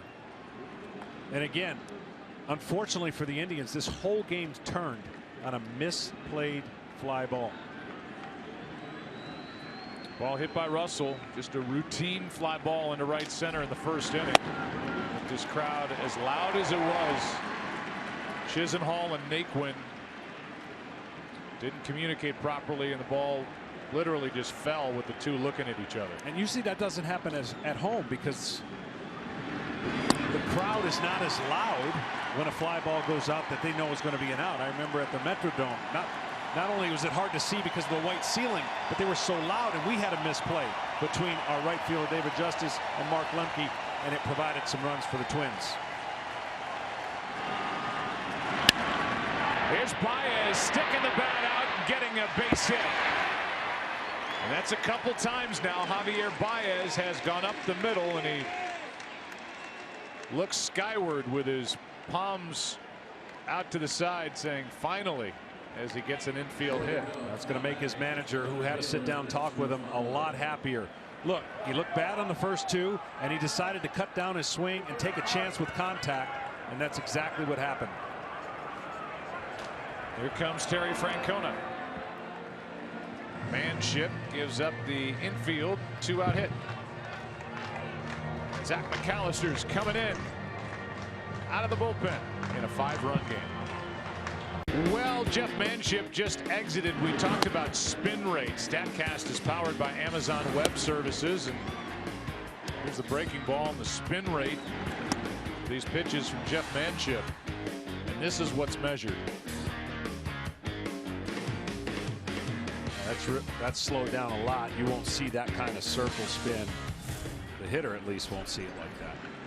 It's in RPMs as Fowler flies one into left center, and there they are again. Naquin flashing in front of the left fielder Crisp. The inning is over. Bottom of the 6th inning rolls in Game 6. Indians will bat down by 5.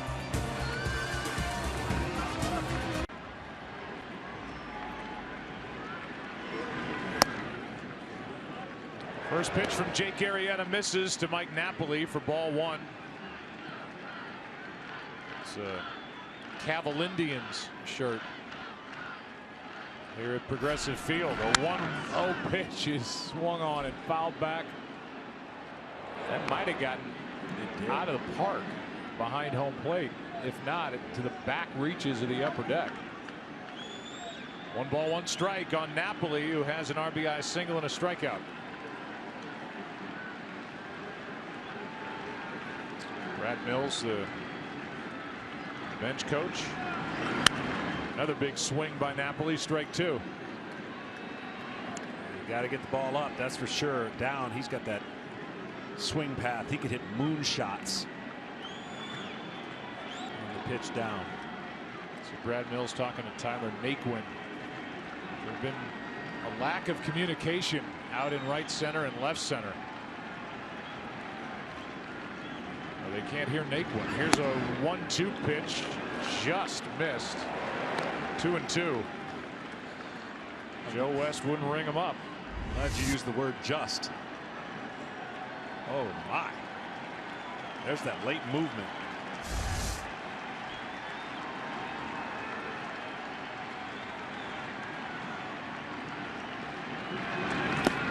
A swing and a miss on the very next delivery, and a strikeout starts the 6th. You know what's so impressive right there of Arrieta? I mean, he doesn't show a ton of emotion anyways, but to just sit there and know, no big deal. All right, I know that was a strike. I'm not going to overreact. And make a quality pitch after the curveball, after he sees the fastball and thinks a curveball pitch here. Joe Maddon would love nothing more than to ride him at 125 pitches and give him 7-8 innings if the score stays like this.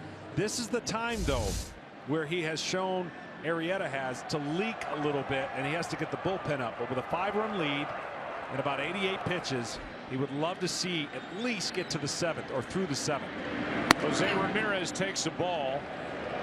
Jake Arrieta went 5 2/3 in Game 2. 1 run on 2 hits, but 3 walks. Tonight he's walked 2, struck out 9 after getting Napoli a moment ago. That is high, 2-0. Yeah, the difference in that first game, besides the grip and the weather, is that he was throwing a no-hitter and would have been taken out, because it wasn't the prototypical no-hitter where you locked in. He was all over the place a little bit. Tonight he has been much better. I mean, the pitches that he's missed have been close, and he got behind and gave up a 3-1 home run,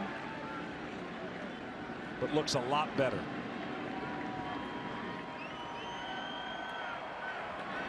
7-2 game. Cubs on top. 2-1 pitch from Arrieta. Jose Ramirez is fouled away. Strike 2. And the reason I say that is because when the Cubs and the Indians, if they were to play tomorrow and you can get through without using your big guns, like it looks like Cleveland might not, you want to have the same scenario for Chicago.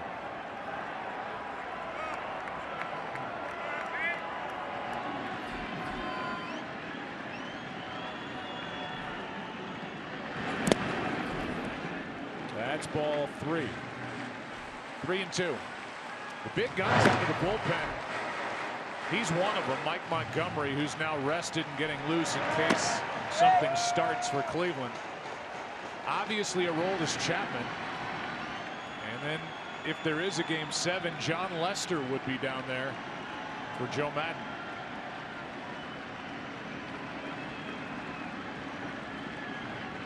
Three-2.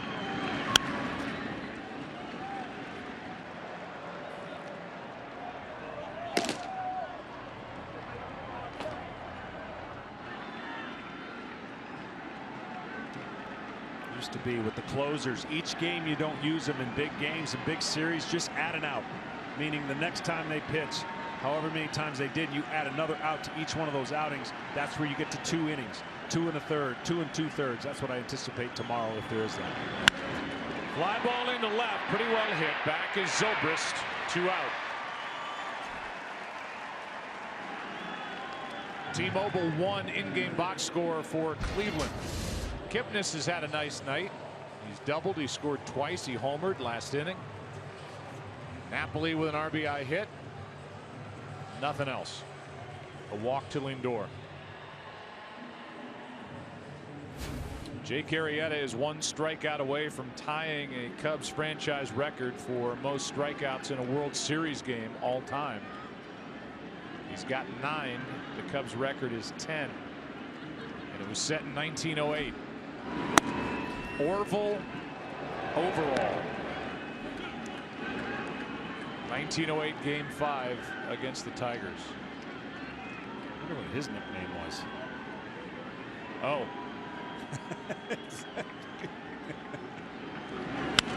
Strike 1. You can't add a Y to any of that like most guys do when they have nicknames. O squared. I like O.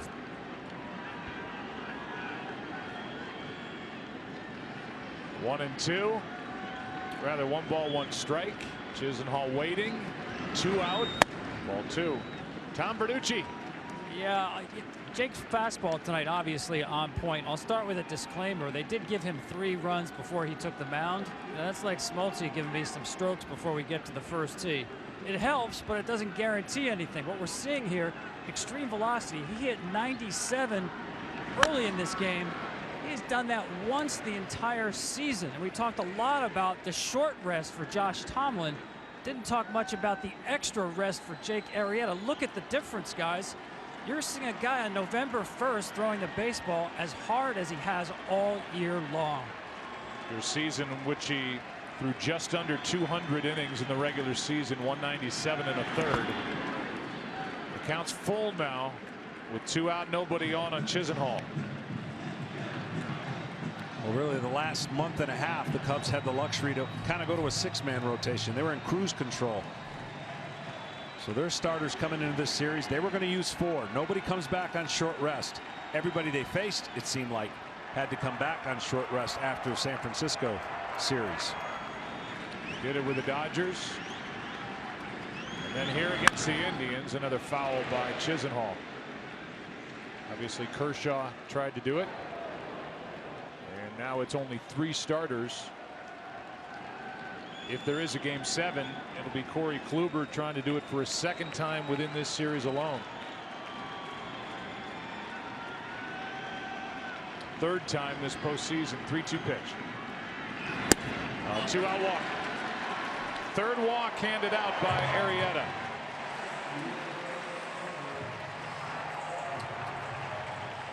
And with Crisp coming up, Joe Maddon will play with this no more. And just like he did in game 2, Arrieta goes 5 2/3. He leaves up by 5 with a man on, and Mike Montgomery will come into the game with Crisp, the scheduled hitter. Good work tonight for Arrieta. Kicks off when bitter rivals USA and Mexico face off. Will it be Dos Acero again? Coverage begins Friday, November 11th at 7 Eastern on FS1. Or watch it live on Fox Sports Go. Tonight's aerial coverage as you look at the Rock and Roll Hall of Fame, brought to you by DirecTV. If you call yourself a sports fan, you got to get DirecTV. Call 1-800-DirecTV. Here's Brandon Guyer to take on Mike Montgomery. 1 on, 2 out. Yeah, interesting move here. The matchups favor Cleveland. That's why I thought he might leave in Jake. But 1 pitch. Russell flips for the out as Baez keeps his foot on the bag. And the forced out ends the 6th. This ball came up on Russell, smothered it, gathered, and flipped for the out. 7-2 after 6. Back after this from your local Fox station.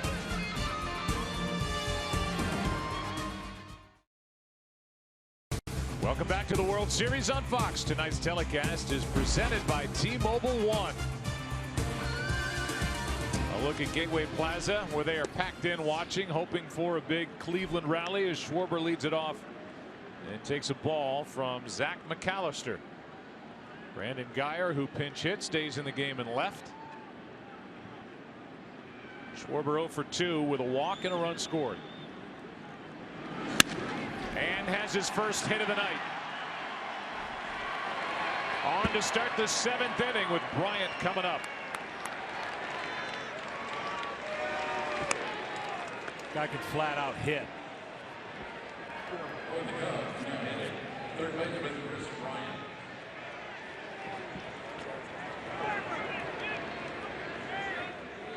Schwarber gets his 4th hit in 11 at bats.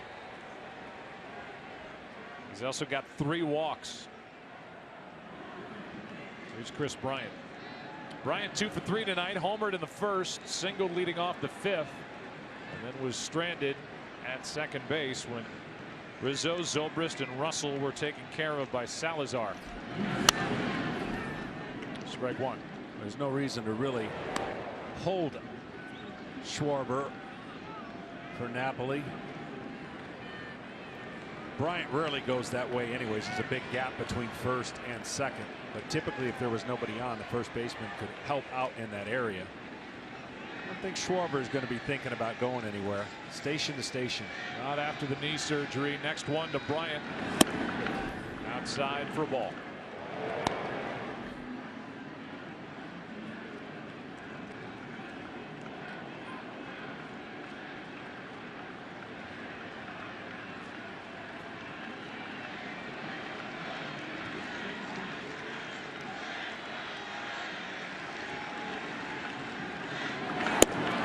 Really interesting to see how Joe Maddon manages the last 9 outs. Hoping, obviously, to get to a game 7 tomorrow night. And he would love for Bryant or somebody else to pop one and give him a little more breathing room so he could take the load off of Aroldis Chapman, who threw a career high out of the bullpen 2 2/3 innings 2 nights ago in game 5. I'm just telling you, in this day and age with so much media attention and coverage and scrutiny, you got to trust your guys. But it's so hard when you have weapons people and even managers will get nervous even with a 4-run lead. They're not going to take any chances. If there's a 4-run lead or less, Chapman's going to be in the game. I can promise you. Even a 5-run game. 3-1 to Bryant. Fouled back. Full count. And I'd do it the other way. I would trust my guys and then bring them in only if I needed to, because of what's at stake, not only obviously tonight, but tomorrow. And then you got a full complement of a guy that you can bring for 2 innings. Plus, if you're going to do that down 3 games to 1, you're definitely doing that in the seventh game, no doubt.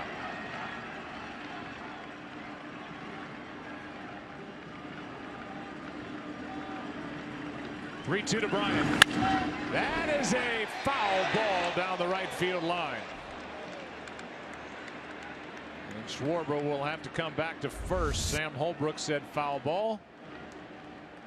And it was.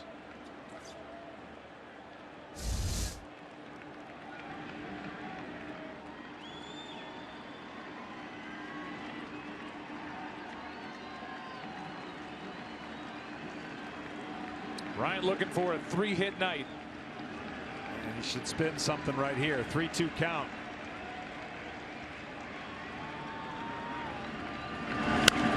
Popped up. Foul territory and out of room is the catcher Roberto Perez. Well, he's throwing 97, 98, but he's getting close to that nitro zone for Bryant. They're the guys on the postgame show on FS1. Kevin Burkhardt,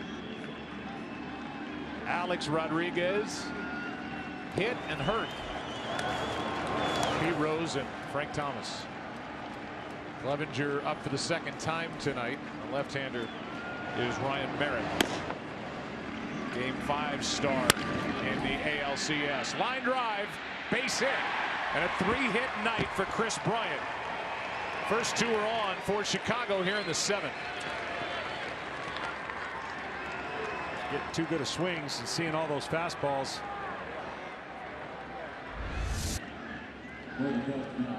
Now another mess for the Indians. Terry Francona, I don't know if he'll go to the left-hander or not against Rizzo. Doesn't look like it at the moment, but I'll say again, these are big opportunities for Chicago to end some of the suspense and potentially keep Aroldis Chapman in that bullpen until tomorrow night. 2 on, nobody out, and the number 4 hitter Anthony Rizzo at the plate.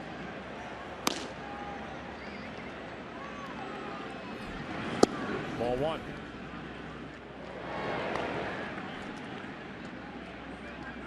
Fifth pitcher of the night for Francona, McAllister, after Manship, Salazar, Otero, Josh Tomlin, who pitched the Indians to the top of the division for good on June 4th. 2-0 this postseason tonight. Lasted less than 3. Ball 2, 2-0.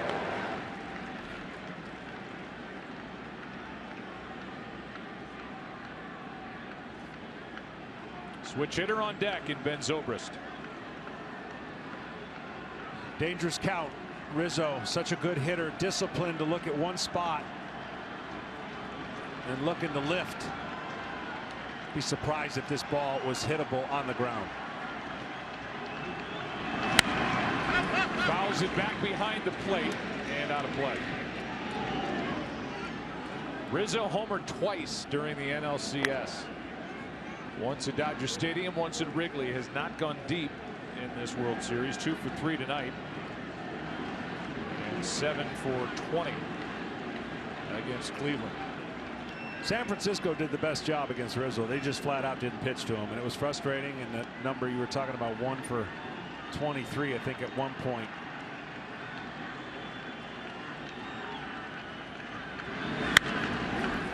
That's into right. Chisenhall will come to get it. The runners will hold at first and second, 1 out. And Zobrist is walking to the plate. Junior Home Run Derby allows kids 14 and under to compete for the National Home Run Derby Championship at the 2017 All-Star Game. Sign up today to host a free competition in your local community at jrhrd.com.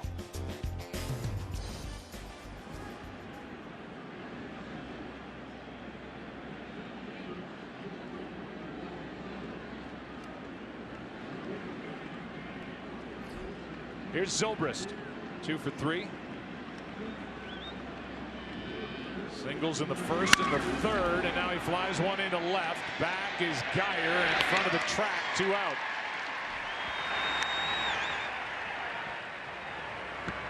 And it will bring in Addison Russell.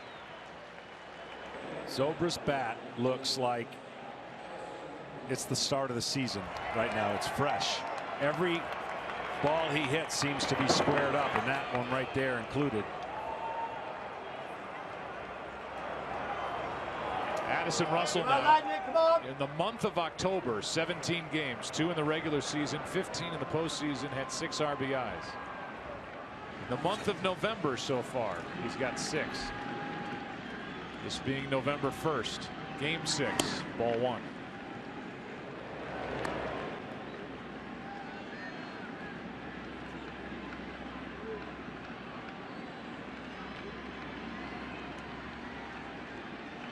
Remember, the lead runner is Schwarber, does not run well. Bryant, the trail runner at first, 2 out now. McAllister trying to keep Cleveland in the ballgame. 97 past the bat of Russell, strike 1. Wow. First pitch slider and then fastball. Here you go. Try and hit it. He had a good swing on it.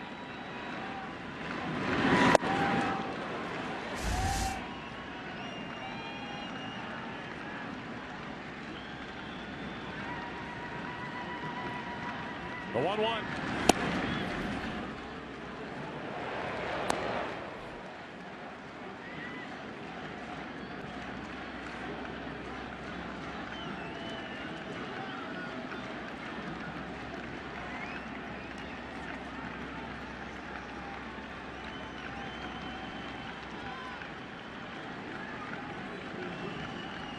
And now the 2-1.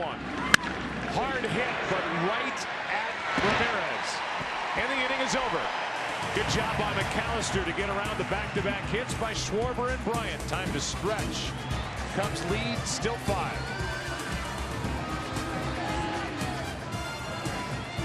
Sixth inning, and he's out there for the 7th. Rajay Davis first up, pinch hitting for Naquin.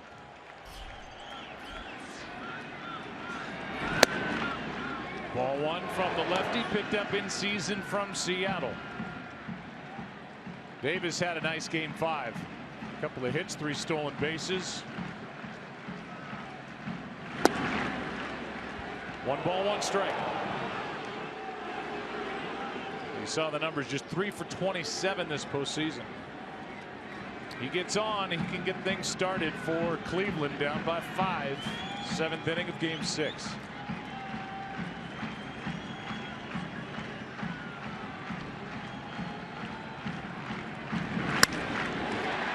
Line right at Fowler, 1 out.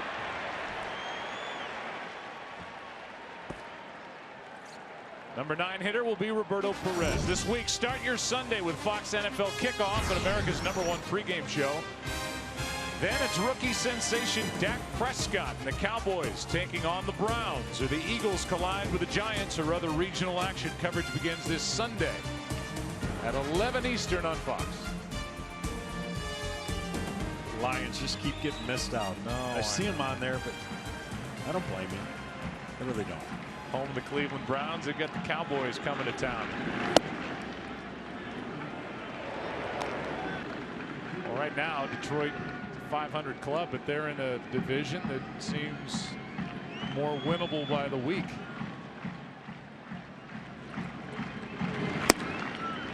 Got the Cubs in the World Series, and last night for John Fox, a win for the Chicago Bears over the Minnesota Vikings, who now have lost 2 straight. 1 ball, 1 strike on Perez.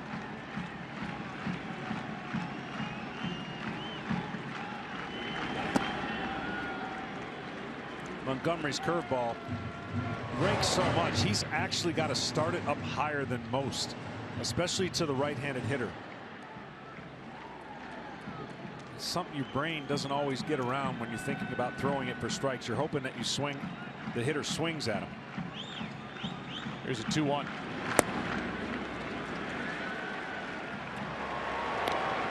3-1 with a DH Santana on deck.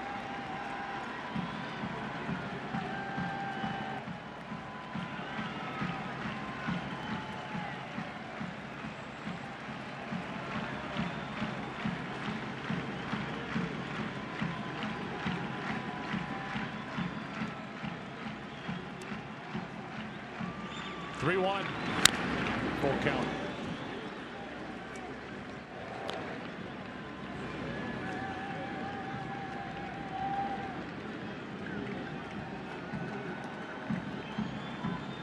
Perez's fly to center struck out. Starter Jake Arrieta very strong tonight. 2 runs, 3 hits, 9 strikeouts, 3 walks. Then Montgomery, his 3-2 is down for ball 4. A 1-out walk.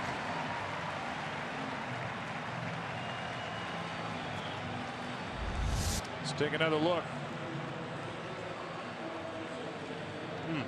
Another pitch that looked pretty good, called for a ball. And that's 1 on, 1 out. Yeah, gutsy take there on the 3-2 pitch, but he got the benefit of it. Aroldis Chapman is up. 7th inning. Justin Grimm is alongside.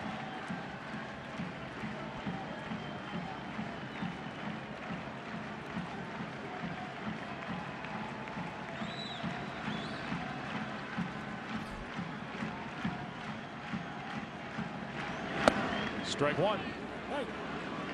Santana tonight 0 for 3.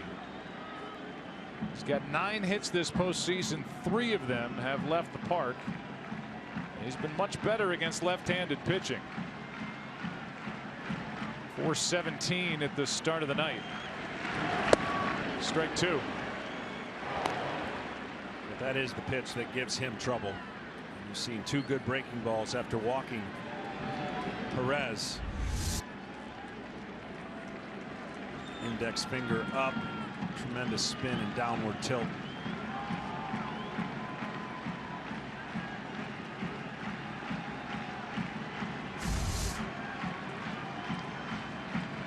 The 0-2 outside, ball 1. Are you surprised to see Aroldis Chapman getting loose for the Cubs in their bullpen here in the 7th of a 5-run game? I am. I mean, I understand it in theory, but I am, because that's what I was saying about now the advantage. Here's a fly ball into center. Fowler has out number 2. That's why you have an advantage being up 3-2 and 2 games to play 1 for the Cleveland Indians, because Joe Maddon can't really take chances and assume in theory that you're just going to get to game 7. He has to be prepared to stop any kind of scenario. But man, it really does change the environment if Chapman has to pitch multiple innings in a game. Like, I know it's the last 2 games of the year and you got all off season to rest, but you're human. You're going to be a little fatigued even with the adrenaline rush of a World Series game 7. Well, you saw the bullpen phone ring. I wonder if they told Chapman to stop after that 2nd out of the inning. You just don't want to get him too hot. Well, the answer is no. He's still going, and he's throwing like he's coming in this game.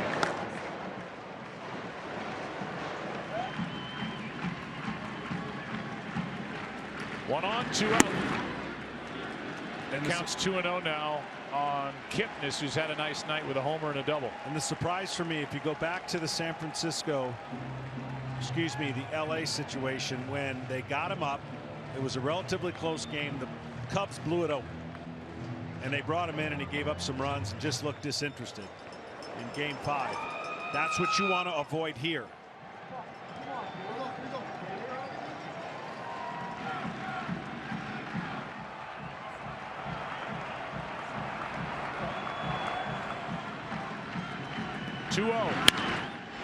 Right side, a base hit. 2 on with 2 out. Kipnis, a 3-hit night.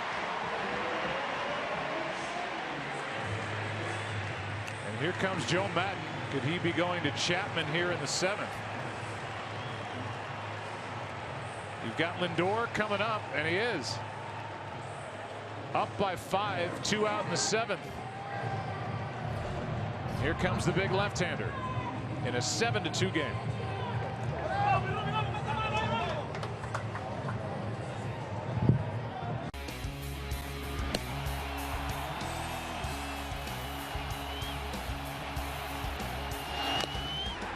Aroldis Chapman, one of the major reasons why this World Series got back to Cleveland. 23 of his 42 pitches, which was 2 off his career high, were 100 or more. But after asking Chapman for 8 outs 2 nights ago, is Joe Maddon in a 5-run game asking him for 7 outs tonight? I don't know, but when can you say this? The Indians are thrilled he's in the game. Think about it. Because regardless of what happens in this game, they will have typically burned up Chapman for multiple innings, it looks like, if there's a game 7. Lindor, strike 1. So yes, Joe Maddon is going. I thought, you know, taking out Arrieta early has propelled this to be this scenario, because when you take out Arrieta that early, you then force your bullpen to eat up the rest of the innings, and then you're almost forced to go to a scenario similar to this because you want to get to game 7. Here's the 0-1. Ground ball right side. Chapman, a race to the bag, safe. And the bases are loaded.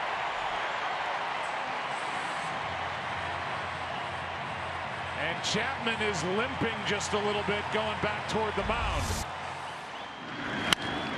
It's about the 2nd time he's done this with a lower leg. You'd think a knee. He was limping earlier as he completed the game earlier. And this one will be. Oh, they may look at that. Meanwhile, right now he's already got the ball. So the question is, does the right foot of Chapman hit the bag before Lindor? And it looks like it does. This would be a major reversal. Yeah, there's enough, I think, there to turn it. And that's where I think he jams his knee a little bit.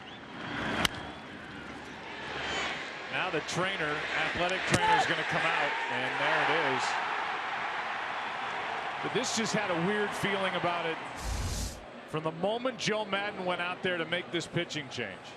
And you know, this is why it was so important in the top of this inning when the Cubs had 2 on with nobody out, that they add on, and they didn't. Good work by McAllister, and now an out call at first, so the inning is over. And Chapman had to throw just a couple of pitches. The question is he injured? Let's go to the 8th.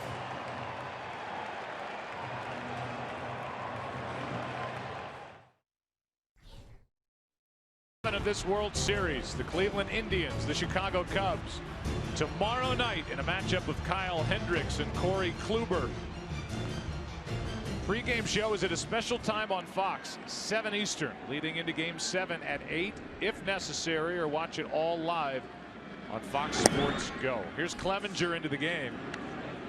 And while Terry Francona hasn't had to use any of his big guns out of the bullpen, Miller, Shaw, or Allen, Joe Maddon has already brought in Aroldis Chapman. The good news for Chicago is nobody's looking at Chapman on the dugout bench. He doesn't need any attention after it looked like he jammed his knee covering the bag on that ground ball to first by Lindor. And he threw only 2 pitches.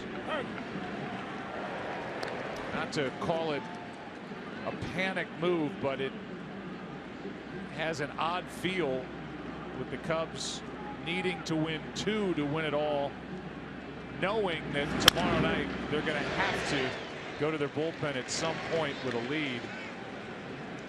Joe Maddon went for the throat here in the 7th inning. Now we're in the 8th, asking for 7 outs from a guy who gave him 8 outs and 42 pitches 2 nights ago. Yeah, you typically would go to this move if you needed just this game to win. I mean, no doubt. But again, I get the theory in general. There's no tomorrow if we don't win tonight. But if you don't hold a 5-run lead with the balance of your bullpen and bring him in later, oh well. I mean, he's hoping, he's asked the question tomorrow. That means he won. Here's a 2-2 as Davis takes over in center. That's outside for a ball. Again, the Cubs had a runner at second. Nobody out in the 5th inning, didn't score. Had 2 on with nobody out in the top of the 7th inning. And didn't add to a 5-run lead. That played a role in bringing Chapman in the 7th inning as well. That's ball 4. And I think, like you mentioned, I think the 2-out walk by Arrieta has made all these moves even possible. That 2-out walk, for whatever reason, in the history of what Arrieta has been the last 3 weeks, they did not want to create any more opportunities. But then the left-hander coming in allowed Francona to take Crisp and Naquin out and put in 2 right-handers. So that's where we have the scenario right now. Cubs up 5, and it looks like Chapman, unless they score a bunch more, is going to pitch at least the next inning. Here's Hayward now. And what's become evident in this World Series, the balance in the starting pitching goes to Chicago and their depth. The bullpen, no comparison. Between the 3 big arms that Terry Francona has and a couple of guys that Joe Maddon trusts. Obviously, the lights out Aroldis Chapman. Maddon trusts Mike Montgomery, and everybody else, you just don't know.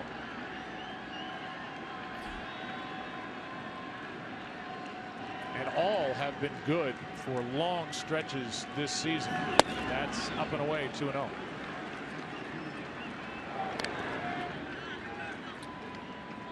Ken Rosenthal is with us. So get your opinion. Were you surprised to see Chapman come in the bottom of the 7th? Very surprised. And let's face it, despite the situation at the time, the chances of the Cubs winning were still excellent. Now my question now is, how long will he go? Will he indeed finish this game, or will they look to someone else to close it out to preserve him more for tomorrow? Here's a double play ball off the bat of Hayward. Out at second, got them both. And with 2 out, nobody on, the batter will be Baez. Tom Verducci, what did you think of that move? Well, certainly surprised, but think about this, guys. If we get to a game 7, Joe Maddon can cover 9 innings with Kyle Hendricks, John Lester, and John Lackey, 3 of his 4 top starting pitchers. And I think even if Chapman closes this game, available for probably maybe 1 or 2 outs tomorrow. I think he's going to be available for more, but I don't think you bring him in this game if you don't anticipate him finishing it. So he's in it for the foreseeable future of this game. So 2 innings and a third. He can limit the pitches and get quick outs. But again, if you're the Indians and you're not going to win, to have him pitch 2 innings and a third, you got to feel great going into game 7 with your ace on the mound and your ace in the hole. 3 guys that could come in as early as the 4th or 5th inning. This really, in my mind, shortens up the game and the window for the Cubs to get the lead tomorrow more than ever, because we've seen what Terry Francona has done with his weapons. So I believe it's Chapman's to finish. And it's advantage Cleveland if there's a game 7. That's strike 3, and the inning is over. Clevenger gets around the leadoff walk. Bottom of the 8th inning rolls in. Napoli, Ramirez, Chisenhall coming up for Chapman and the Cubs, who lead by 5.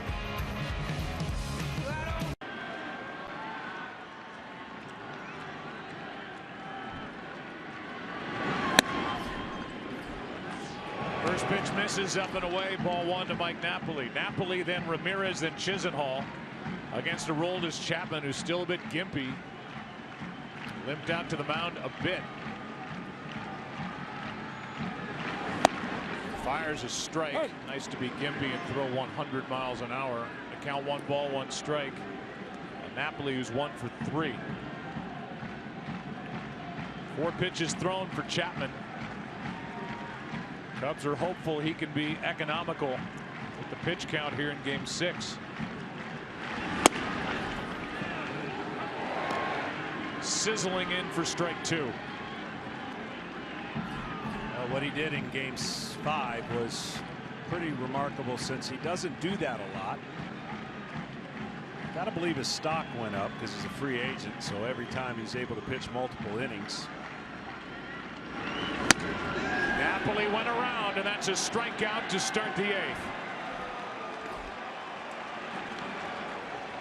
And it is, I think, exactly like looking at a stock. It's rising and falling throughout October. There are a couple of times where Chapman's stock may have taken a hit, but it was when he came into games with men on, an unclean inning, so to speak. Because when he's been on and he's had the bases clear behind him, he's looked unhittable. Here's Jose Ramirez, 0 for 3 tonight, strike 1.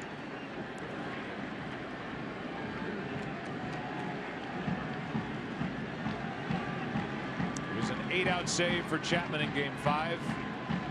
Not a save opportunity tonight. Up by 5.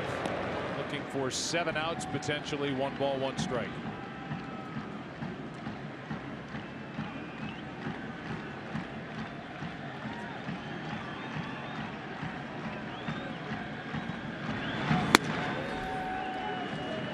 Now a pitch called high for ball 2, 2-1.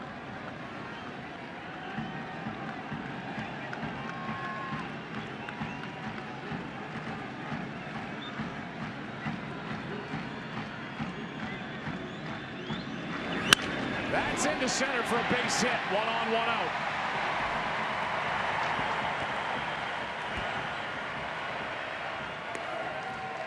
And Yan Gomes will come off the bench and bat for Chisenhall.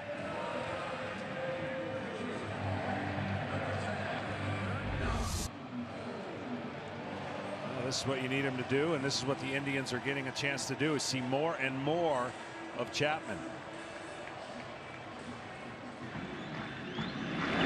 Just to give you a little historical perspective, if Chapman were to finish this game tonight, the last pitcher to have 2 7+ out game finishing outings in a single World Series, Bruce Sutter for the St. Louis Cardinals in 1982. Master of the split finger pitch. Gomes, strike 1. Game 2, he went 2 1/3, got the win. Game 3, went 2 1/3, got the save against Milwaukee.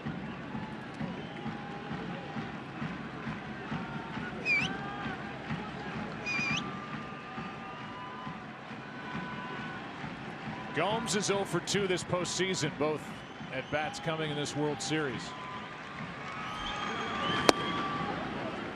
1 ball, 1 strike.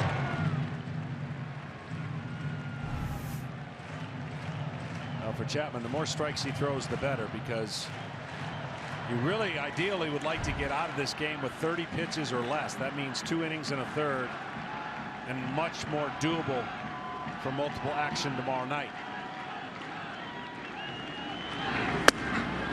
He hits the 40 pitch mark, you're asking a lot. He'll pitch tomorrow if there's a Game 7, no matter how many pitches he throws. That I'm sure of, but the effectiveness is what goes in question. How sharp, how late life fastball he have versus generated lower leg velocity. There's a big difference. 2 balls and a strike now on Gomes.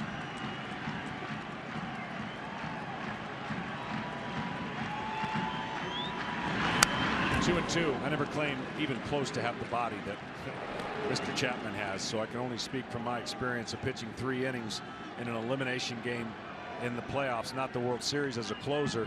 And I just know I was going to fake it, that I wasn't tired after that game going back to Game 5. It just takes its toll, and you have the adrenaline and the rush, and you prepare and you flush your body the next day. But to think it doesn't have a toll on you is somebody who's never done it before. Broken bat, might be 2. Out at second. What a job by Baez. Unbelievable turn by Javier Baez as he took an errant toss, stepped on the bag, and fires across for the double play, and that takes a load off Aroldis Chapman. Circle that. Baez with the good glove work again. A magician at second base. 9th inning now. Game 6. Cubs by 5. Cubs strike first. Here comes Zobrist. Safe as the ball gets away. At the wall. Grand slam. Cubs jumped out to a 7-0 lead for Jake Arrieta. They lead 7-2, 9th inning of game 6. For Chicago, it will be Dexter Fowler first up. Took a strike from Clevenger. And now a ball. Michael Martinez is in the game in right field. The bench is empty for Terry Francona, but his bullpen is well stocked with Shaw, Allen, and Miller. Ryan Merritt also down there, but Francona more than happy to have those 3 untouched, ready for potential game 7. A 1-2 to the right side for Kipnis. Fowler, a hitless night. Boy, it's been fun, John, to watch Javier Baez do what he's done all postseason around second base. Yeah, you see Russell got it in the palm and just kind of flicked it with his fingers. That is a huge play because, as you mentioned, that just reset the pitch count for Chapman. That double play. You've seen it from the first base cam, I'm assuming, right there. I go back to the first inning and how it changed all the strategy for Terry Francona. 1-0 going into the third. And Tomlin gets in trouble. He's using different formula of his bullpen. He can keep the game at a different point. Of course, once the bases were loaded and he brought in a reliever, and the grand slam took it to this point. Here's a high fly ball into center. Back on the track. Davis 2 out. So this would have ended the inning. You were talking the first 2 out, a homer by Bryant. This is an easy fly ball that a miscommunication caused 2 runs to score. A huge momentum swing. 3-0 for the Cubs. Arrieta, before he even steps on the mound, has been given a 3-run cushion, and then it snowballs from there. And it was Addison Russell who hit that ball into right center, who in the 3rd inning hit a grand slam. His 3rd home run of this postseason. He's got 12 RBIs now for Chicago. 6 of them here tonight in game 6. Here's Bryant, who's 3 for 4. Bryant has had good swings all night. It even changes the way Tomlin would pitch to certain hitters, because now you're behind the 8 ball. You got to try to pitch perfect.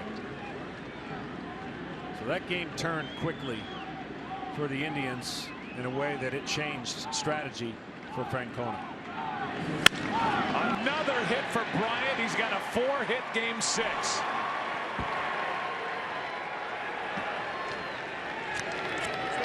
And that's big momentum for their number 3 hitter again, heading into a potential game 7. Bryant 3, Rizzo 4. They haven't hit in these spots since July 3rd. Here's Rizzo. Best move that Madden made today was putting Schwarber in the 2nd spot. Period. It has affected the lineup. It affects a pitcher in the way that you face a lineup.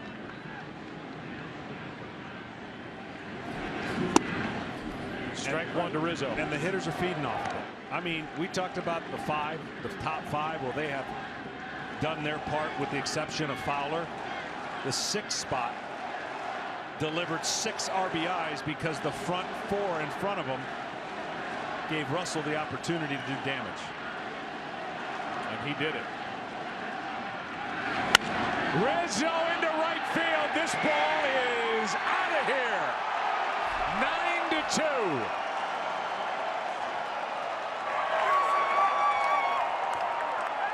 The lead is back to 7 here in the 9th inning. And we'll see if that changes the strategy in the bottom of this frame. 9-2 Chicago. And a big night by the 3-4 hitters for Joe Maddon.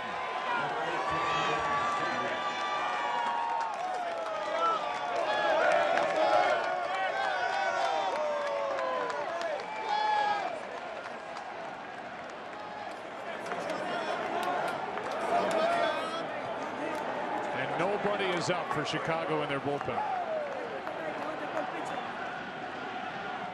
But a conversation between Matt and Bosio. That's inside for a ball to Zobrist. I understand what Tom Verducci talked about, and it's a great point with regard to tomorrow night. Lackey's available. Lester's available. You're talking about having two vets do something they're not used to doing, and Lester is a guy who, as we've talked about and seen, has a impossible time keeping runners close. So yeah, it's John Lester with his stuff, but in a tight game, how much do you trust him going in if you can't hold runners close to the base? Yeah, you're totally right. And the only way he comes in is he starts the inning. And the only way he starts the inning is if they got a 2 or 3 run lead. In my opinion, based on what you just said, Lackey could give you some length if you need it late or extra innings. But the beauty of this game, it's not easy managing. And it looks like the Cubs are going to fight to face a Game 7 and worry about all of that as it comes about. Well, now Bosio's on the phone. We'll see who springs to action. But I think where you were going earlier is this. Zobrist takes a walk. If you don't trust the guys in the bullpen enough to get 3 outs before the other side gets 7, then you don't have a chance anyway. Correct. Home run for Rizzo to make it a 7-run game again. His first to the World Series.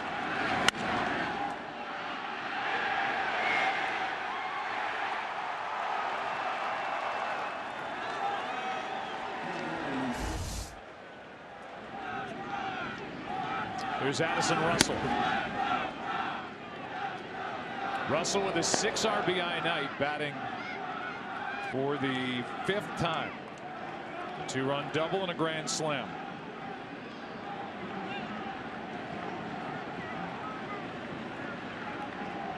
Two out in the inning. Zobrist aboard.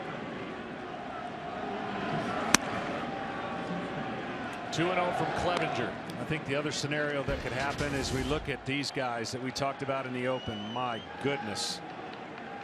The other thing that can happen with 2 outs and this happening with a 2-run homer, as the bullpen gets going, you have Chapman go out there and get an out.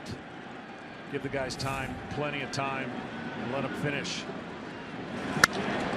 Should end the inning. This is the 59th World Series game in Cubs franchise history. It's their first 3-homer game. Strop and Wood getting loose. Will one of them come in, or will it be Chapman? Rizzo goes deep. Shows off the smile. Cubs up 7. Fox, tonight's telecast is presented by T-Mobile One. There'll be a lot to talk about after this one, especially with an eye toward tomorrow. Aroldis Chapman has thrown 57 pitches now, 34 of which triple digits over the last 3 nights. Strop and Wood, but it's Chapman on the mound. Geyer at the plate. Ball 1 outside. We intend to talk to Joe Maddon in our postgame show, which will air on FS1 with Kevin Burkhardt, Alex Rodriguez, Frank Thomas, and Pete Rose.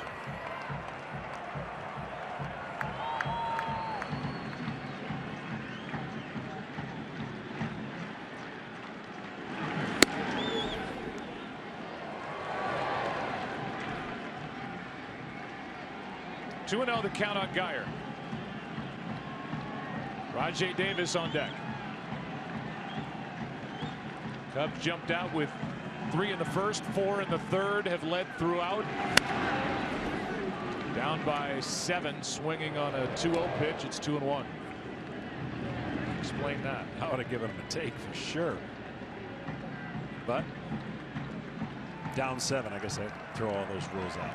Down 2, 100% take.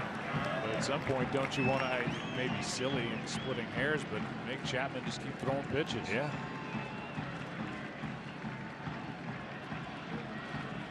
Here comes a 2-1 pitch. 3-1.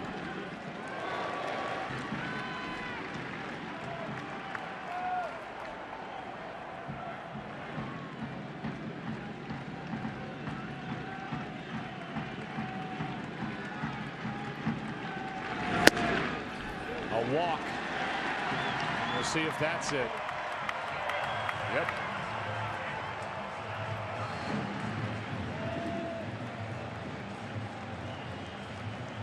That's going to be it for Chapman, but it was not a short night. Here's the double play. Turned by Russell. Brilliance by Baez. That was in the bottom of the 8th. And then the home run by Anthony Rizzo. A 2-run shot into the seats in right. And Rizzo and Bryant have had big nights. Chapman will think about a Game 7 as he's out here in the 9th inning of Game 6. World Series Game 7 tomorrow night. Coverage begins at 7 Eastern. And a matchup of Kyle Hendricks and Corey Kluber. Special time on Fox, 7 Eastern. That's when we hit the air. Game time is 8 o'clock straight up, or watch it all live on Fox Sports Go. Pedro Strop delivers a strike.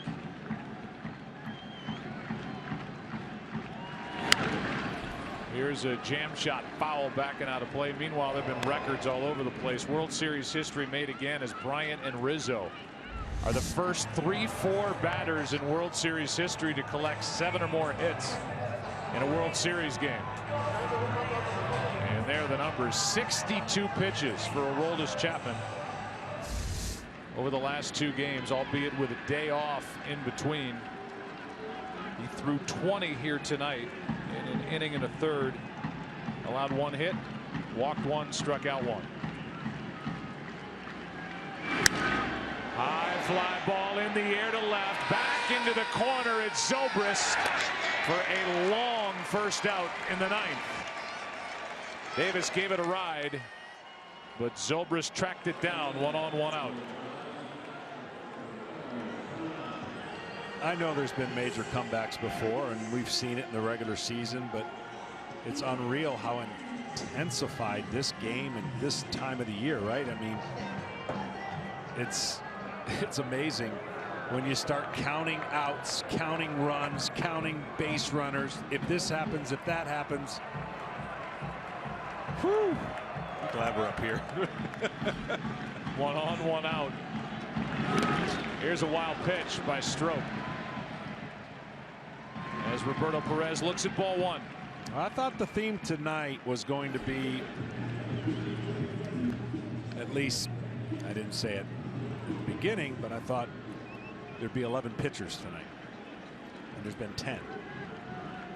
It just has a feeling with the way that this game's being played with Tomlin and Arrieta. Now, I never thought it would be 9-2, but nonetheless, 10 pitchers. 4 for the Cubs, 6 for the Indians. But none for Cleveland that would be considered their top 3 in the bullpen. And that is their closer, Cody Allen, their setup reliever, right-hander Brian Shaw, and Mr. Almost Perfect Andrew Miller. They are all ready for Game 7. Exactly. 62 pitches for Aroldis Chapman over 2 games. Strike 2 on Perez.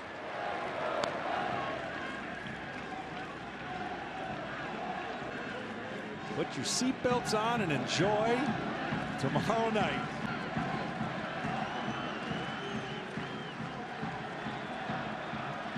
Joe Maddon changing his lineup tonight. It paid off immediately with Schwarber in the number 2 spot. Moving Bryant back 1, Rizzo back 1, Zobrist back 1. And then Russell out of the number 6 spot with 6 RBIs. For the most part, all Cubs tonight. Here's one into right. This ball will go into the corner. That'll score the runner as Geyer comes home. Throw to second and out for the 2nd out on a throw by Hayward and a tag by Russell. Down by 6. Terry Francona loses a runner on the bases, and that won't sit well with Terry. That won't, but you're not going to see a better throw right here.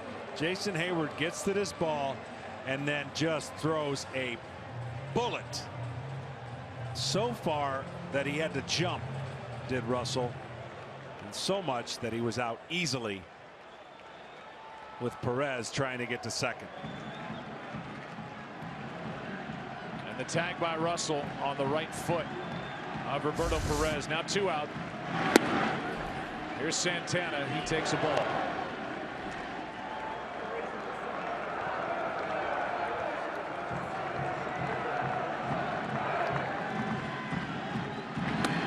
And now another. Game 7s in a baseball postseason series are usually things of beauty. You get a tight Game 7, and in my opinion, there's nothing in sports like it. It's the best. They don't come along that often, but when you get a good Game 7, you just can't step away from the pressure all night.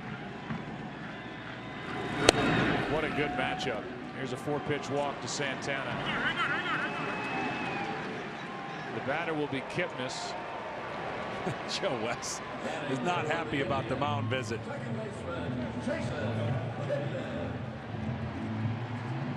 wants to move it along.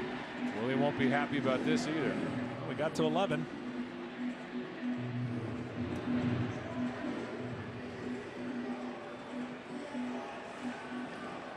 And I don't know if Strop was upset about the balls and strikes or whatever, but Contreras came out. So did Matt. Now Strop's coming out, and a smile from Pedro to Joe West.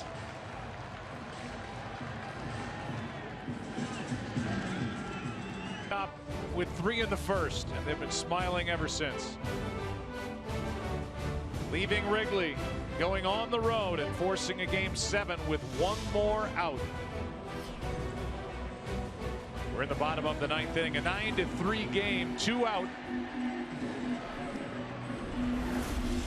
After the next out, it will be official. World Series Game 7. The starters, Kyle Hendricks against Corey Kluber, pitching on short rest for the 3rd time this postseason, 2nd time in this World Series. 2 great ERAs. And then the fun after they start tomorrow night's Game 7. Here's Travis Wood into the game. Jason Kipnis has had a big night. Strike 1. Taking second is Santana, uncontested. And no stolen base awarded. Kipnis 3 for 4, needing a triple to hit for the cycle. There's never been a cycle achieved by a hitter in postseason play. You better not pull it. Hayward's over there. 1,508 games. There hasn't been a cycle, and there won't be one here tonight. This is Russell. Cubs have forced a Game 7. Winning it 9-3.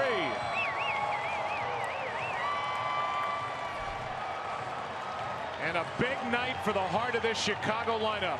Bryant and Rizzo, Zobrist and Russell.